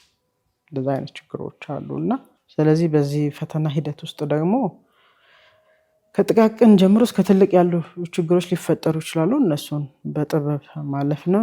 ነገን አላማ ያለው ሰው ደግሞ እነዚህ ጥቃቅን ነገሮች በጣም ጥቃቅን ነገሮች አንቺ ብዙ ማልፈሽ ስለመጣሽ እንደዚህ አይነት ነገሮች በጣም ጥቃቅን ነገሮች ናቸውና ለኔ ምንም ማለት አይደለም። አስተሳሰብ ግን የተበላሸ አስተሳሰብ፣ የቀድሞ ስርዓት አስተሳሰብ ያላቸው ሊኖሩ ይችላሉ። ከዛ አስተሳሰብ ይውጡ። አሁን ያለንበት ወቅት ጊዜ ከዛ አስተሳሰብ ጋር አብሮ የሚሄድ አይደለም። አሁን ያለንበት በጣም ዓለም በብዙ መልኩ የተቀየረችበት ነውና ኢትዮጵያ የግለሰቦች የተወሰኑ ቡድኖች አይደለም፣ የኢትዮጵያውያን ናት። ያንን ስለማምን ያንን ተቀብዬ እኔ ኦልሞስት ያው ወደ ስራዬ ላይ ነው ከምርጫ በኋላ ያለሁት። የምርጫ ውጤት እንደ ፓርቲ አጠቃላይ እንደ ፓርቲ ያገኘነው በፓርላማ 3 ወንበር አግኝተናል። በክልል ምክር ቤቶች በአጠቃላይ እስካሁን ባለው ውጤት 35 ወንበር መቀመጫዎችን አግኝተናል። ይሄ ቀድሞ ከነበረው ጋር ሲነጻጸር በባለፈው 6ኛ ሀገር አቀፍ ምርጫ 1 ወንበር አልነበረንም። ካስቀመጥነው ግብ አንጻር ያንሳል፣ ግን ደግሞ ከነበረን ነባራዊ ሁኔታ አንጻር ደግሞ ይሄ ትልቅ ነው። ስለዚህ ህዝብ ድምፅ የሰጠን አማራጭ ሀሳቦቻችን ስላቀረብን ነው። ስለዚህ ከኛ የሚጠብቀው ነገር አለ። ሀገርን እንድናሻገር ይፈልጋል። ከኑሮ ውድነት አንጻር፣ ከዋጋ አለመረጋጋት ጋር፣ አገራዊ የሰላም ጉዳይ ላይ የኢትዮጵያ ብዙ በርካታ የሉዓላዊነት ጥያቄዎች አሉ። የመብት ጥያቄ ሉዓላዊነት ሲባል በብዙ መልኩ ስለሚተነተን የባህር በር የሚባል የህዳሴ ግድብ ድንበሮች ላይ ያሉ ጉዳዮች የጋራ የሚያደርጉን በርካታ ጉዳዮች አሉ። የኑሮ ውድነት ቀደም እንዳልኩሽ፣ የኢኮኖሚ ጉዳይ፣ የግብርና የግብአት ዋስትናዎች፣ የአሰራር ስርዓታችን፣ የተቋም ግንባታ ስራዎቻችን ብዙ መሰራት ያለባቸው ስራዎች አሉ። ስለዚህ እነዚህ ስራዎችን በትክክሉ የህዝቡን ድምፅ ማሰማት፣ ማስተጋባት፣ ወደ ስራ መቀየር መቻል አለብን። በተሰጠን ወንበር ባገኘነው ወንበር ልክ በደንብ ልንሰራበት ይገባልና ለቀጣይ ብዙ ትምህርት ተሞክሮ አግኝተንበታል። በህዝብ ዘንድ ነፃነትና እኩልነት ፓርቲ እንደዚህ ነው ወይ፣ እንደ አይነት ፖሊሲዎች አሉት ወይ፣ ፕሮግራሞች አሉት ወይ የሚለውን በሰፊው ማስተዋወቅ ችለናል። ያ በመሆኑ በጣም ደስተኞች ነን። ገምገመን አይተነዋል። የፓርቲ ግምገማችን ምርጫ ሂደት በተቻለ መጠን ነፃ፣ ፍትሃዊ፣ ዲሞክራሲያዊ እንዲሆን ማድረግ አለብን። የራሳችን ኃላፊነት መወጣት አለብን። ስለዚህ ነበር ወይ እንዴት ነበር የሚለው ብዙ ነገሮችን አልፈን መተናል እና ለቀጣይ ግን ትልቅ ትምህርት እና በደንብ ዝግጅት የምናደርግበት ነው። ለቀጣይ ጊዜ በደንብ 2023 አይ ቲንክ ላይ 8ኛው ሀገር አቀፍ ምርጫ በደንብ ተዘጋጅተን እንመጣለን። የዛኔ የበለጠ ድምፅ አግኝተን ህገ መንግስቱም ከተቀየረ የምርጫ ስርዓትንም ስለሚያይ ቆንጆ ይሆናል ብዬ የሚባክን ድምፅ አይኖርም ብዬ አስባለሁ እና የአብላጫ ስርዓት የሚለው ይቀራልና ብዬ አስባለሁ። የሚያስማሙ ሌሎች ነጥቦች ይኖራሉ ማለት ነው። የሀገራዊ ምክክር ስራዎች እንደሚታወቀው የፊታችን ሐምሌ 8 ይጀምራል። ስለዚህ እኛም እንደ ፓርቲም እዛ ላይ የምናበረክተው አስተዋጽኦ ይኖራል፣ ብዙ ስራዎች ይኖራሉ ብዬ አስባለሁ። ያንን በመስራት ሀገርን በጋራ የምናሻገርበት ነው ብዬ ነው የምወስደው። በጣም ደስ ይላል። አሪፍ ቆይታ ነው የነበረን። ግን እንደው ፖለቲካን ሰዎች ከመዝናናት ጋር አያይዙትም። ሁሉ ጊዜ እንደው ጭንቀት የሚመስላቸው ሰዎች አሉ ለምሳሌ። እና ደግሞ እስቲ ችግር የለውም እንደው ፖለቲክሱ እዛው ይቀመጥና ከዛ ነቢሃ ከስራዋ ውጪ ምን በማድረግ ትዝናናለች? ምናልባት ኳስ ሜዳ ነው የምናገኛት ወይስ የመሮጫ ትራክ ላይ ነው የሚለውን እስኪ እንደው ምን ላይ እናገኛታለን ራሷን ለማዝናናት? ፖለቲካ ጥሩ ነው። ፖለቲካ ላይ ጥሩ ቆይታ አድርገናል። ፖለቲካ ውስጥ ያለ ሰው አንዳንዴ ያው ከፖለቲካ ውጭ ሌላ ነገር አይታየውም። ኳስ ሜዳ እሱ አንዱ መዝናኛች ነው ማለት ነው። ኳስ ሜዳ ሄደን ፖለቲካ እዛ ውስጥ እንዳናስገባ እፈራለሁ። እዛም ስለሚገባ ይገባል እኮ በዘረኝነት በምናምን ይገባል እና እኔ የሚያዝናናኝ በደንብ ፖለቲካ በጣም ያዝናናኛል። ከፖለቲካን ከሚያውቁ ሰዎች ጋር ዲስከስ ማድረግ ማውራት በጣም ደስ ይለኛል። ከሚያውቁት ሰዎች ጋር በጣም ደስ ይለኛል። ማገኘው ተጨማሪ ነገር ስላለና ውስጤ ላይ ያለውንም መግለጽ ስለምፈልግ። ከዛ ውጭ ግን ያው ያሽከረከርኩ እየሄድኩም ከሆነ ኳስ ካየው ማለፍ አልችልም። ስለዚህ ነበረ ማለት ነው። ኳስ ካየው እግር ኳስ ውስጤ ነው። ብዙ ውድድሮችን ተሳትፌያለሁ። ሰርቲፊኬት ዋንጫ ተሰጥቶኛል። ኮከብ ጎል አግቢና ኮከብ ተጫዋች በሚል በሳይክልም በቴኒስም ቴኒስ አሁን ስፔሻሊ በሮጥ ሊከብደኝ ይችላል። ኳስ በደንብ እንትንም አለ ሰውነትም ስላለ እንደፈለኩ እንደበፊቱ አክሮ እኔ ድሮ ሲሄድ ሃይ ስኩል ሲሄድ እየተራመድኩኝ መሄድ አልችልም። እርምጃ አልችልም። መሀል ላይ ፍንጥርት ያለ እየፈተፍነጥርኩ እየተገለባበጥኩ ነው የሚሄደው እና ከልጅነት ጊዜ ጀምሮ ነው እዚህ የመጣሁት። ሳይክል ላይ ሳይክል ግቢው ይመቻል። የምኖርበት ግቢ ሳይክል አልፎ አልፎ እና ቴኒስ ስቲል ነው እጫወታለሁ። በጣም የሚያስደስቱ ስፖርቶች ናቸው። አዎ በጣም ይመቻሉ። አሁን ለእንቅስቃሴ ለማድረግም በደንብ ይመቸኛል። ኳስ ግን ግቢ ውስጥ ባለሁበት ከልጆች ጋር ነው እንጂ እንደ ድሮ ሜዳ ውስጥ ገብቼ እንትን አለ። ባለፈው ግን አፍሪካ አመራር ልህቀት አካዳሚ ላይ ከስቴት ሚኒስትሮች ከሚኒስትሮች ጋር የሴቶች ግጥም ያደረጋችሁ? ከሴቶች ጋር ከወንዶች ጋር ገብተሽ ተጫወትሽ? አይ እኔ አለሁኝ አልሻቸው። እና እንዴት ነበር? ኮሌጅ ብቻ ነው በነበረኝ አንድ ጨዋታ ከሴቶች ጋር የተጫወትኩት እንጂ ብዙ ጊዜ ያው የለም የሴት ተጫዋቾችን ብዙ አታገኝም። እኔ ኢንተርናሽናል ተጫዋች መሆን ነበር የምፈልገው። በልጅነት የነበረኝ ህልሜ ኢትዮጵያ ላይ ብቻ አበቃዋለሁ ብዬ አላስብም ነበር። ውጭ ሀገር ሄጄ በቃ ከነ ብራዚል ምናምን የመሳሰሉ ቡድኖች ጋር ገብቼ እዛ በሆነው ስፖርት ማለት ነው። በኳሱም ብቻ አይደለም በሌላም ዘርፍ በሌላ የከፍታ ዝላይ የምድር ዝላይ ላይ ይሄ አሸዋ ላይ ምናምን ዝላይ አሎሎ ዲስከስ የጦር ውርወራ ሁሉንም ውድድር አይነቶች የሆነ ወቅት ላይ ውድድር ላይ ሁሉም ተሳተፍ ነበረ እና ደስ ይለኛል። ስፖርት ላይ ያሉ ነገሮች መገደብበት ነገር የለም። በጣም ደስ ይላል። ሴትነት የሚባለው ነገር የማይዛት አይነት ሴት ነው እያየን ያለ ነው። ከዛ ውጭ እስቲ አሁን አንቺ እንደው የሆነ ችግር ቢገጥምሽ ከባለቤትሽም ውጪ ከልጆችም ውጪ ቅድሚያ ልደውልላት እችላለሁ የምትያት ጓደኛሽ ማናት? ሂክማ ከይረዲን ክብርት ሂክማ። ስለዚህ በየትኛውም በኩል ማለት ነው የቤተሰብ ጉዳይ ቢገጥምሽ የትኛው ጉዳይ ቢገጥምሽ እሷ ጋር ነው የምትደውይ? እሷ ጋር ነው የምደውለው። እስኪ እንደው ማይረሳ ገጠመኛችሁን የሆነ የሚያስቅ ነገር እስቲ እንደው አንድ ንገሪ። እንደው ስትሄዱ ሊያጋጥማችሁ ይችላል። ሰው አንድ ላይ አግኝታችሁ የሚያረጋችሁ ነገር ይኖራል። እንደው ማትረሳው እሷ ራሱ ብትጠይቂያት ይሄን አትረሳው ነገር ምንድነው? አይ ቲንክ በጣም ትንሽ ልጅ እያለን አካባቢ ላይ ጓደኛችን ስታገባ እኔ ሚዜ ሆንኩኝ። እሷ ደግሞ ከኔ እድሜ ትንሽ ስለምታንስ ሻማ ያዥ ነበረች እና እሺ ወደ ቦነሻ የሚባልበት አካባቢ በአይሱዙ ነው ተጭነን የሄድነው። ሰርጉ እንግዲህ ምንም ማድረግ አይቻልም። ይክማ ሰውዬው እዛ ሄድንና ልክ ሰርጉ ቤት በር ላይ ደርሰን ልጅቷን ካወረድን በኋላ ዞሮ ስንል ገበያ ሜዳ አለ፣ ሳይክሎች አሉ። እሷን ሳናስገባት ወደ ሳይክል ትተን ሁለታችንም በዛ በሰርግ ልብሳችሁ እሺ ሰው እኛን እየተከተለ ይሮጥ ነበረ። በቃ አይ ልጅነት ከስንት መከራ ለምነው ነው ያስገቡን ሁለታችንም። በጣም ምናልባት በጣም ልጅ ነበራችሁ ማለት ነው። በጣም ትንሽ ልጅ ነበር። ሳይክል ካየን አንቺ ደግሞ ሁለታችንም። እሺ አሁን አንድ ላይ የምታረጉት ነገር ምንድነው ሁለታችሁ? አሁን ያው የስራ ሁኔታዎች ላይ በደንብ እናወራለን። አሁን እሷ ሴቶች ሚኒስትር ዴታ ላይ ነው የምትሰራው፣ እኔ የስራና ክህሎት ነው። ስለዚህ ከሴቶች ጋር በተያያዙ ያሉ ጉዳዮች ላይ በግልጽ ዲስከስ እናደርጋለን።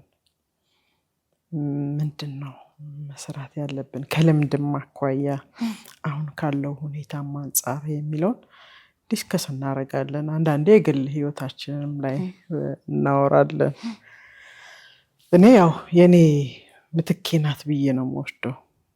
ሙሉ የኔን ኃላፊነት ምሰጣት ሰው ናት። የልጆቼንም የቤተሰቤንም ኃላፊነት ምሰጣት ሰው ናት። የስራ ሰው ነች፣ ቁም ነገረኛ ነች። ሁሉም ቦታ ላይ ማች መታረግሽ። የማን ብላ ነው የምትጠራሽ?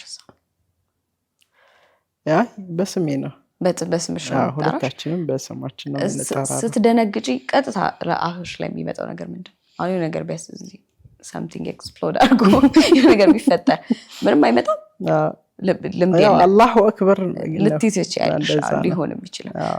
ነቢሃ ልክ የሆነ ነገር ወይ ፋይል አጉድዬ ወይ የሆነ ነገር ጥዬ ወይ የሚያናድድሽ ነገር ሳደርግ መናደድሽ የሚታወቀው ቢሮ ውስጥ፣ በተለይ ቢሮ ውስጥ በምንድን ነው? አይ ዛሬ ነቢሃ ልክ አይደለችም የሚባለው እንዴት ነው?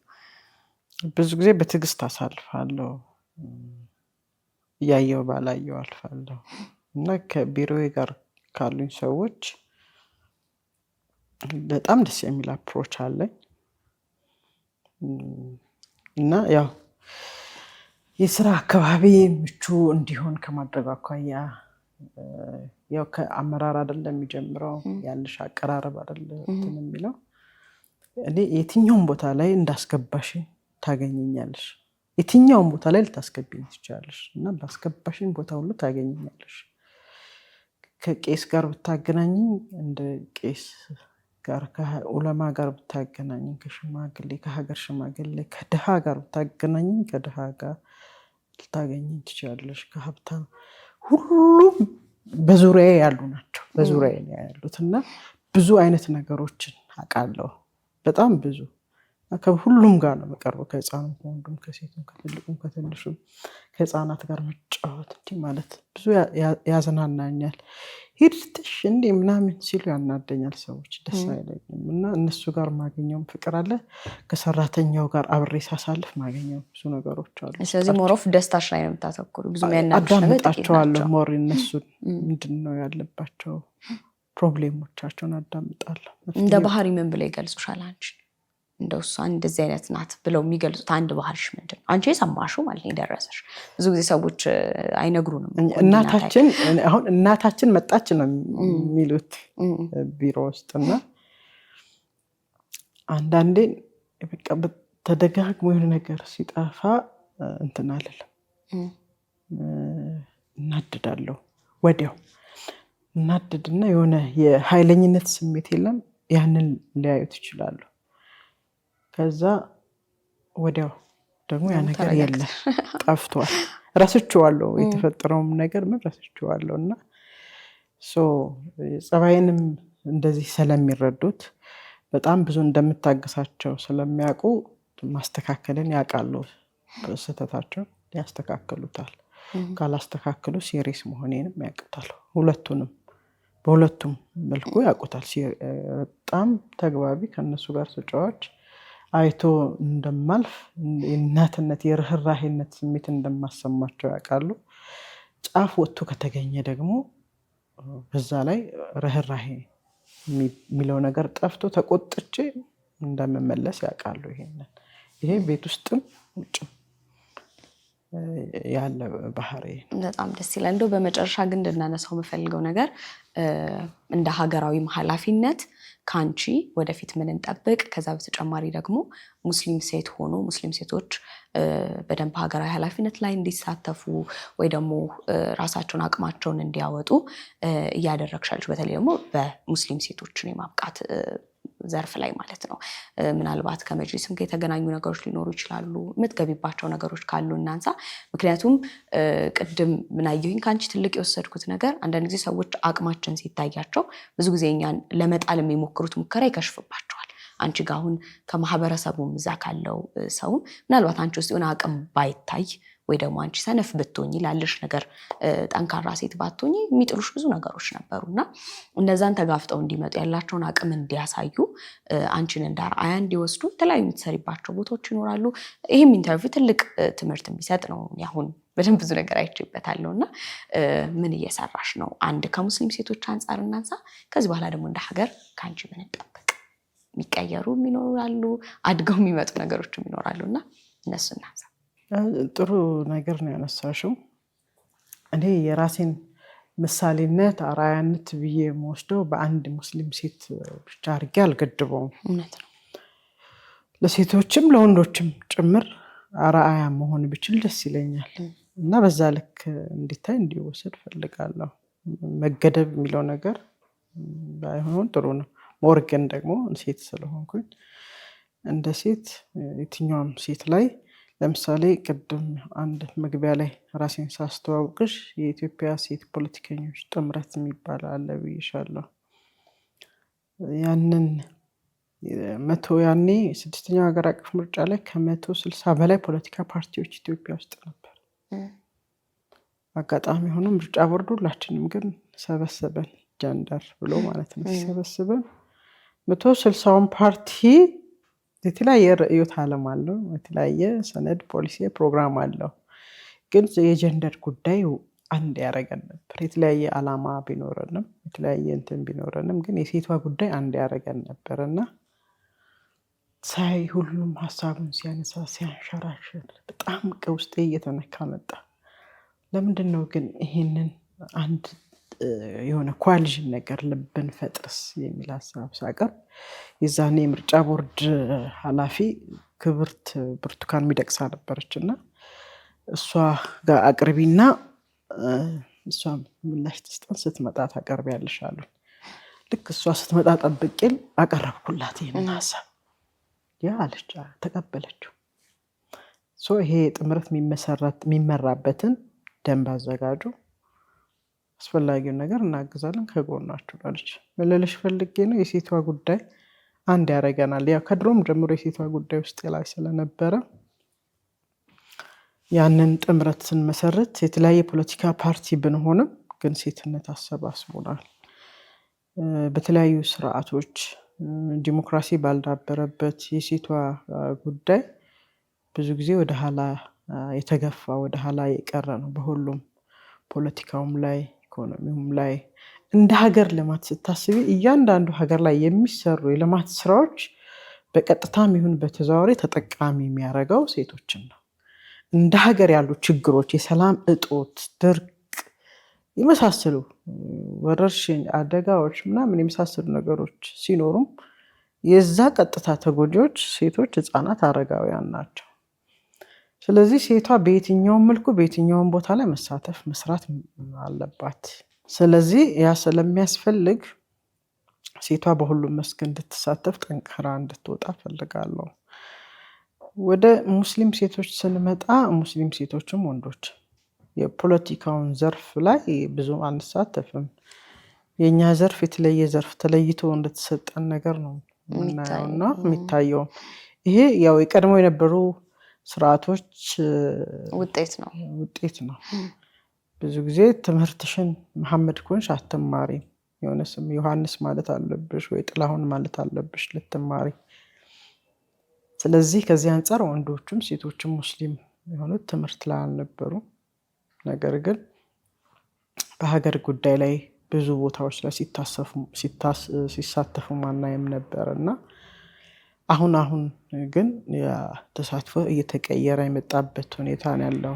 አካታችነት የሚለው እንደ ሀገር የሀገር ጉዳይ የበይ ተመልካች መሆን ያለብን መስሎ አይታየኝም። ሁላችንም ይመለከተናል። ኢትዮጵያ የሁሉም ናት። ኢትዮጵያ የተለያየ ብሔር ብሔረሰቦች ያሉባት ሀገር ናት። ከ86 በላይ ብሔር ብሔረሰቦች አሏት።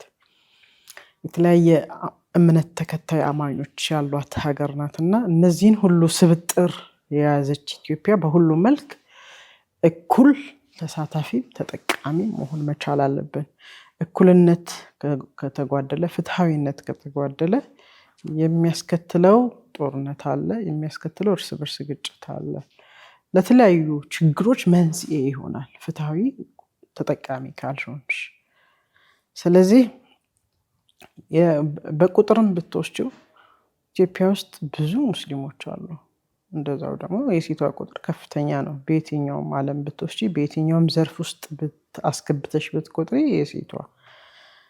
ስለዚህ ሴቶች ደግሞ በፖለቲካውም በየትኛውም ዘርፍ ጎልተው አይሳተፉም። ስፔሻሊ ሙስሊም ሴቶች ስፔሻሊ እኔ 6ኛ ሀገር አቀፍ ምርጫ ላይ በጣም በርካታ ሴቶችን ሰብስቤ እባካችሁ በቃ ኮሚትመንት ነው ዛሬ እኛ ገብተን መስራት አለብን። እኛ ያልሰራነውን ነገር መጠበቅ የለብንም። ለልጆቻችን የማይሆን ነገር አስተላልፈን ማለፍ የለብንም። ስለዚህ እኛ ሴቶች በሁሉም መስክ መሳተፍ አለብን። ተሳትፏችን ሊኖር ይገባል። ሁሌ የሆነ ችግር ሲደርስ ብቻ መጮህ ነው። ሂጃብ ተከለከለች፣ ሰላት ተከለከለች፣ ኒቃብ ተከለከለች። ቦታውን ለምንድን ነው ማንመራው? እኛ ለምንድን ነው ማንይዘው? አንችልም? ችሎታው የለንም? አንማር? እውቀቱ የለንም? የተለየ ከሰማይ ወርዶ አይደለም እየመራ ያለው ያ አካል። ለእኛ ተገድቧል፣ ተከልክሏል። አሁን ምቹ ሁኔታ አለ። እንማር፣ እንሳተፍ። መብታችን ጠያቂ ሲሆን አስከባሪ ነው። ለዚህ ምቹ ሁኔታ አለ። እንዲህ ኪችን ውስጥ ቁጭ ብለን የሆነ ነገር ውስጥ ጎሬላ ውስጥ ቁጭ ብለን ዝም ብለን ባንጮህ እኔ ደስ ይለኛል። መብታችንን ጥቅማችንን እናስከብር። ስለዚህ እንሳተፍ። መስዋዕትነት ነው። በመስዋዕትነት ነው ዛሬ መሰረት የጣልነው ነገር ነው። ለልጆቻችን ጥሩ ነገር ሰርተን እንለፍ ይላል ጠቅላይ ሚኒስትሩ። በሁሉም መስክ ነው የሚለው ጥሩ ነገር። ዛሬ እኛ መስዋዕት ሆነን ጥሩ ነገር ሰርተን እንለፍ። ስለዚህ እድሜያቸው ከገፉ እንትኖች አሁን ላይ ያለውን ነገር በእኛ ልክ አንደርስታንድ ያደርጉታል። እኔ እንኳን የኔን ልጆች ምን ያህል አንደርስታንድ አደርጋቸዋለሁ። የእነሱ ጊዜ በጣም ለየት ያለ ጊዜ ነው።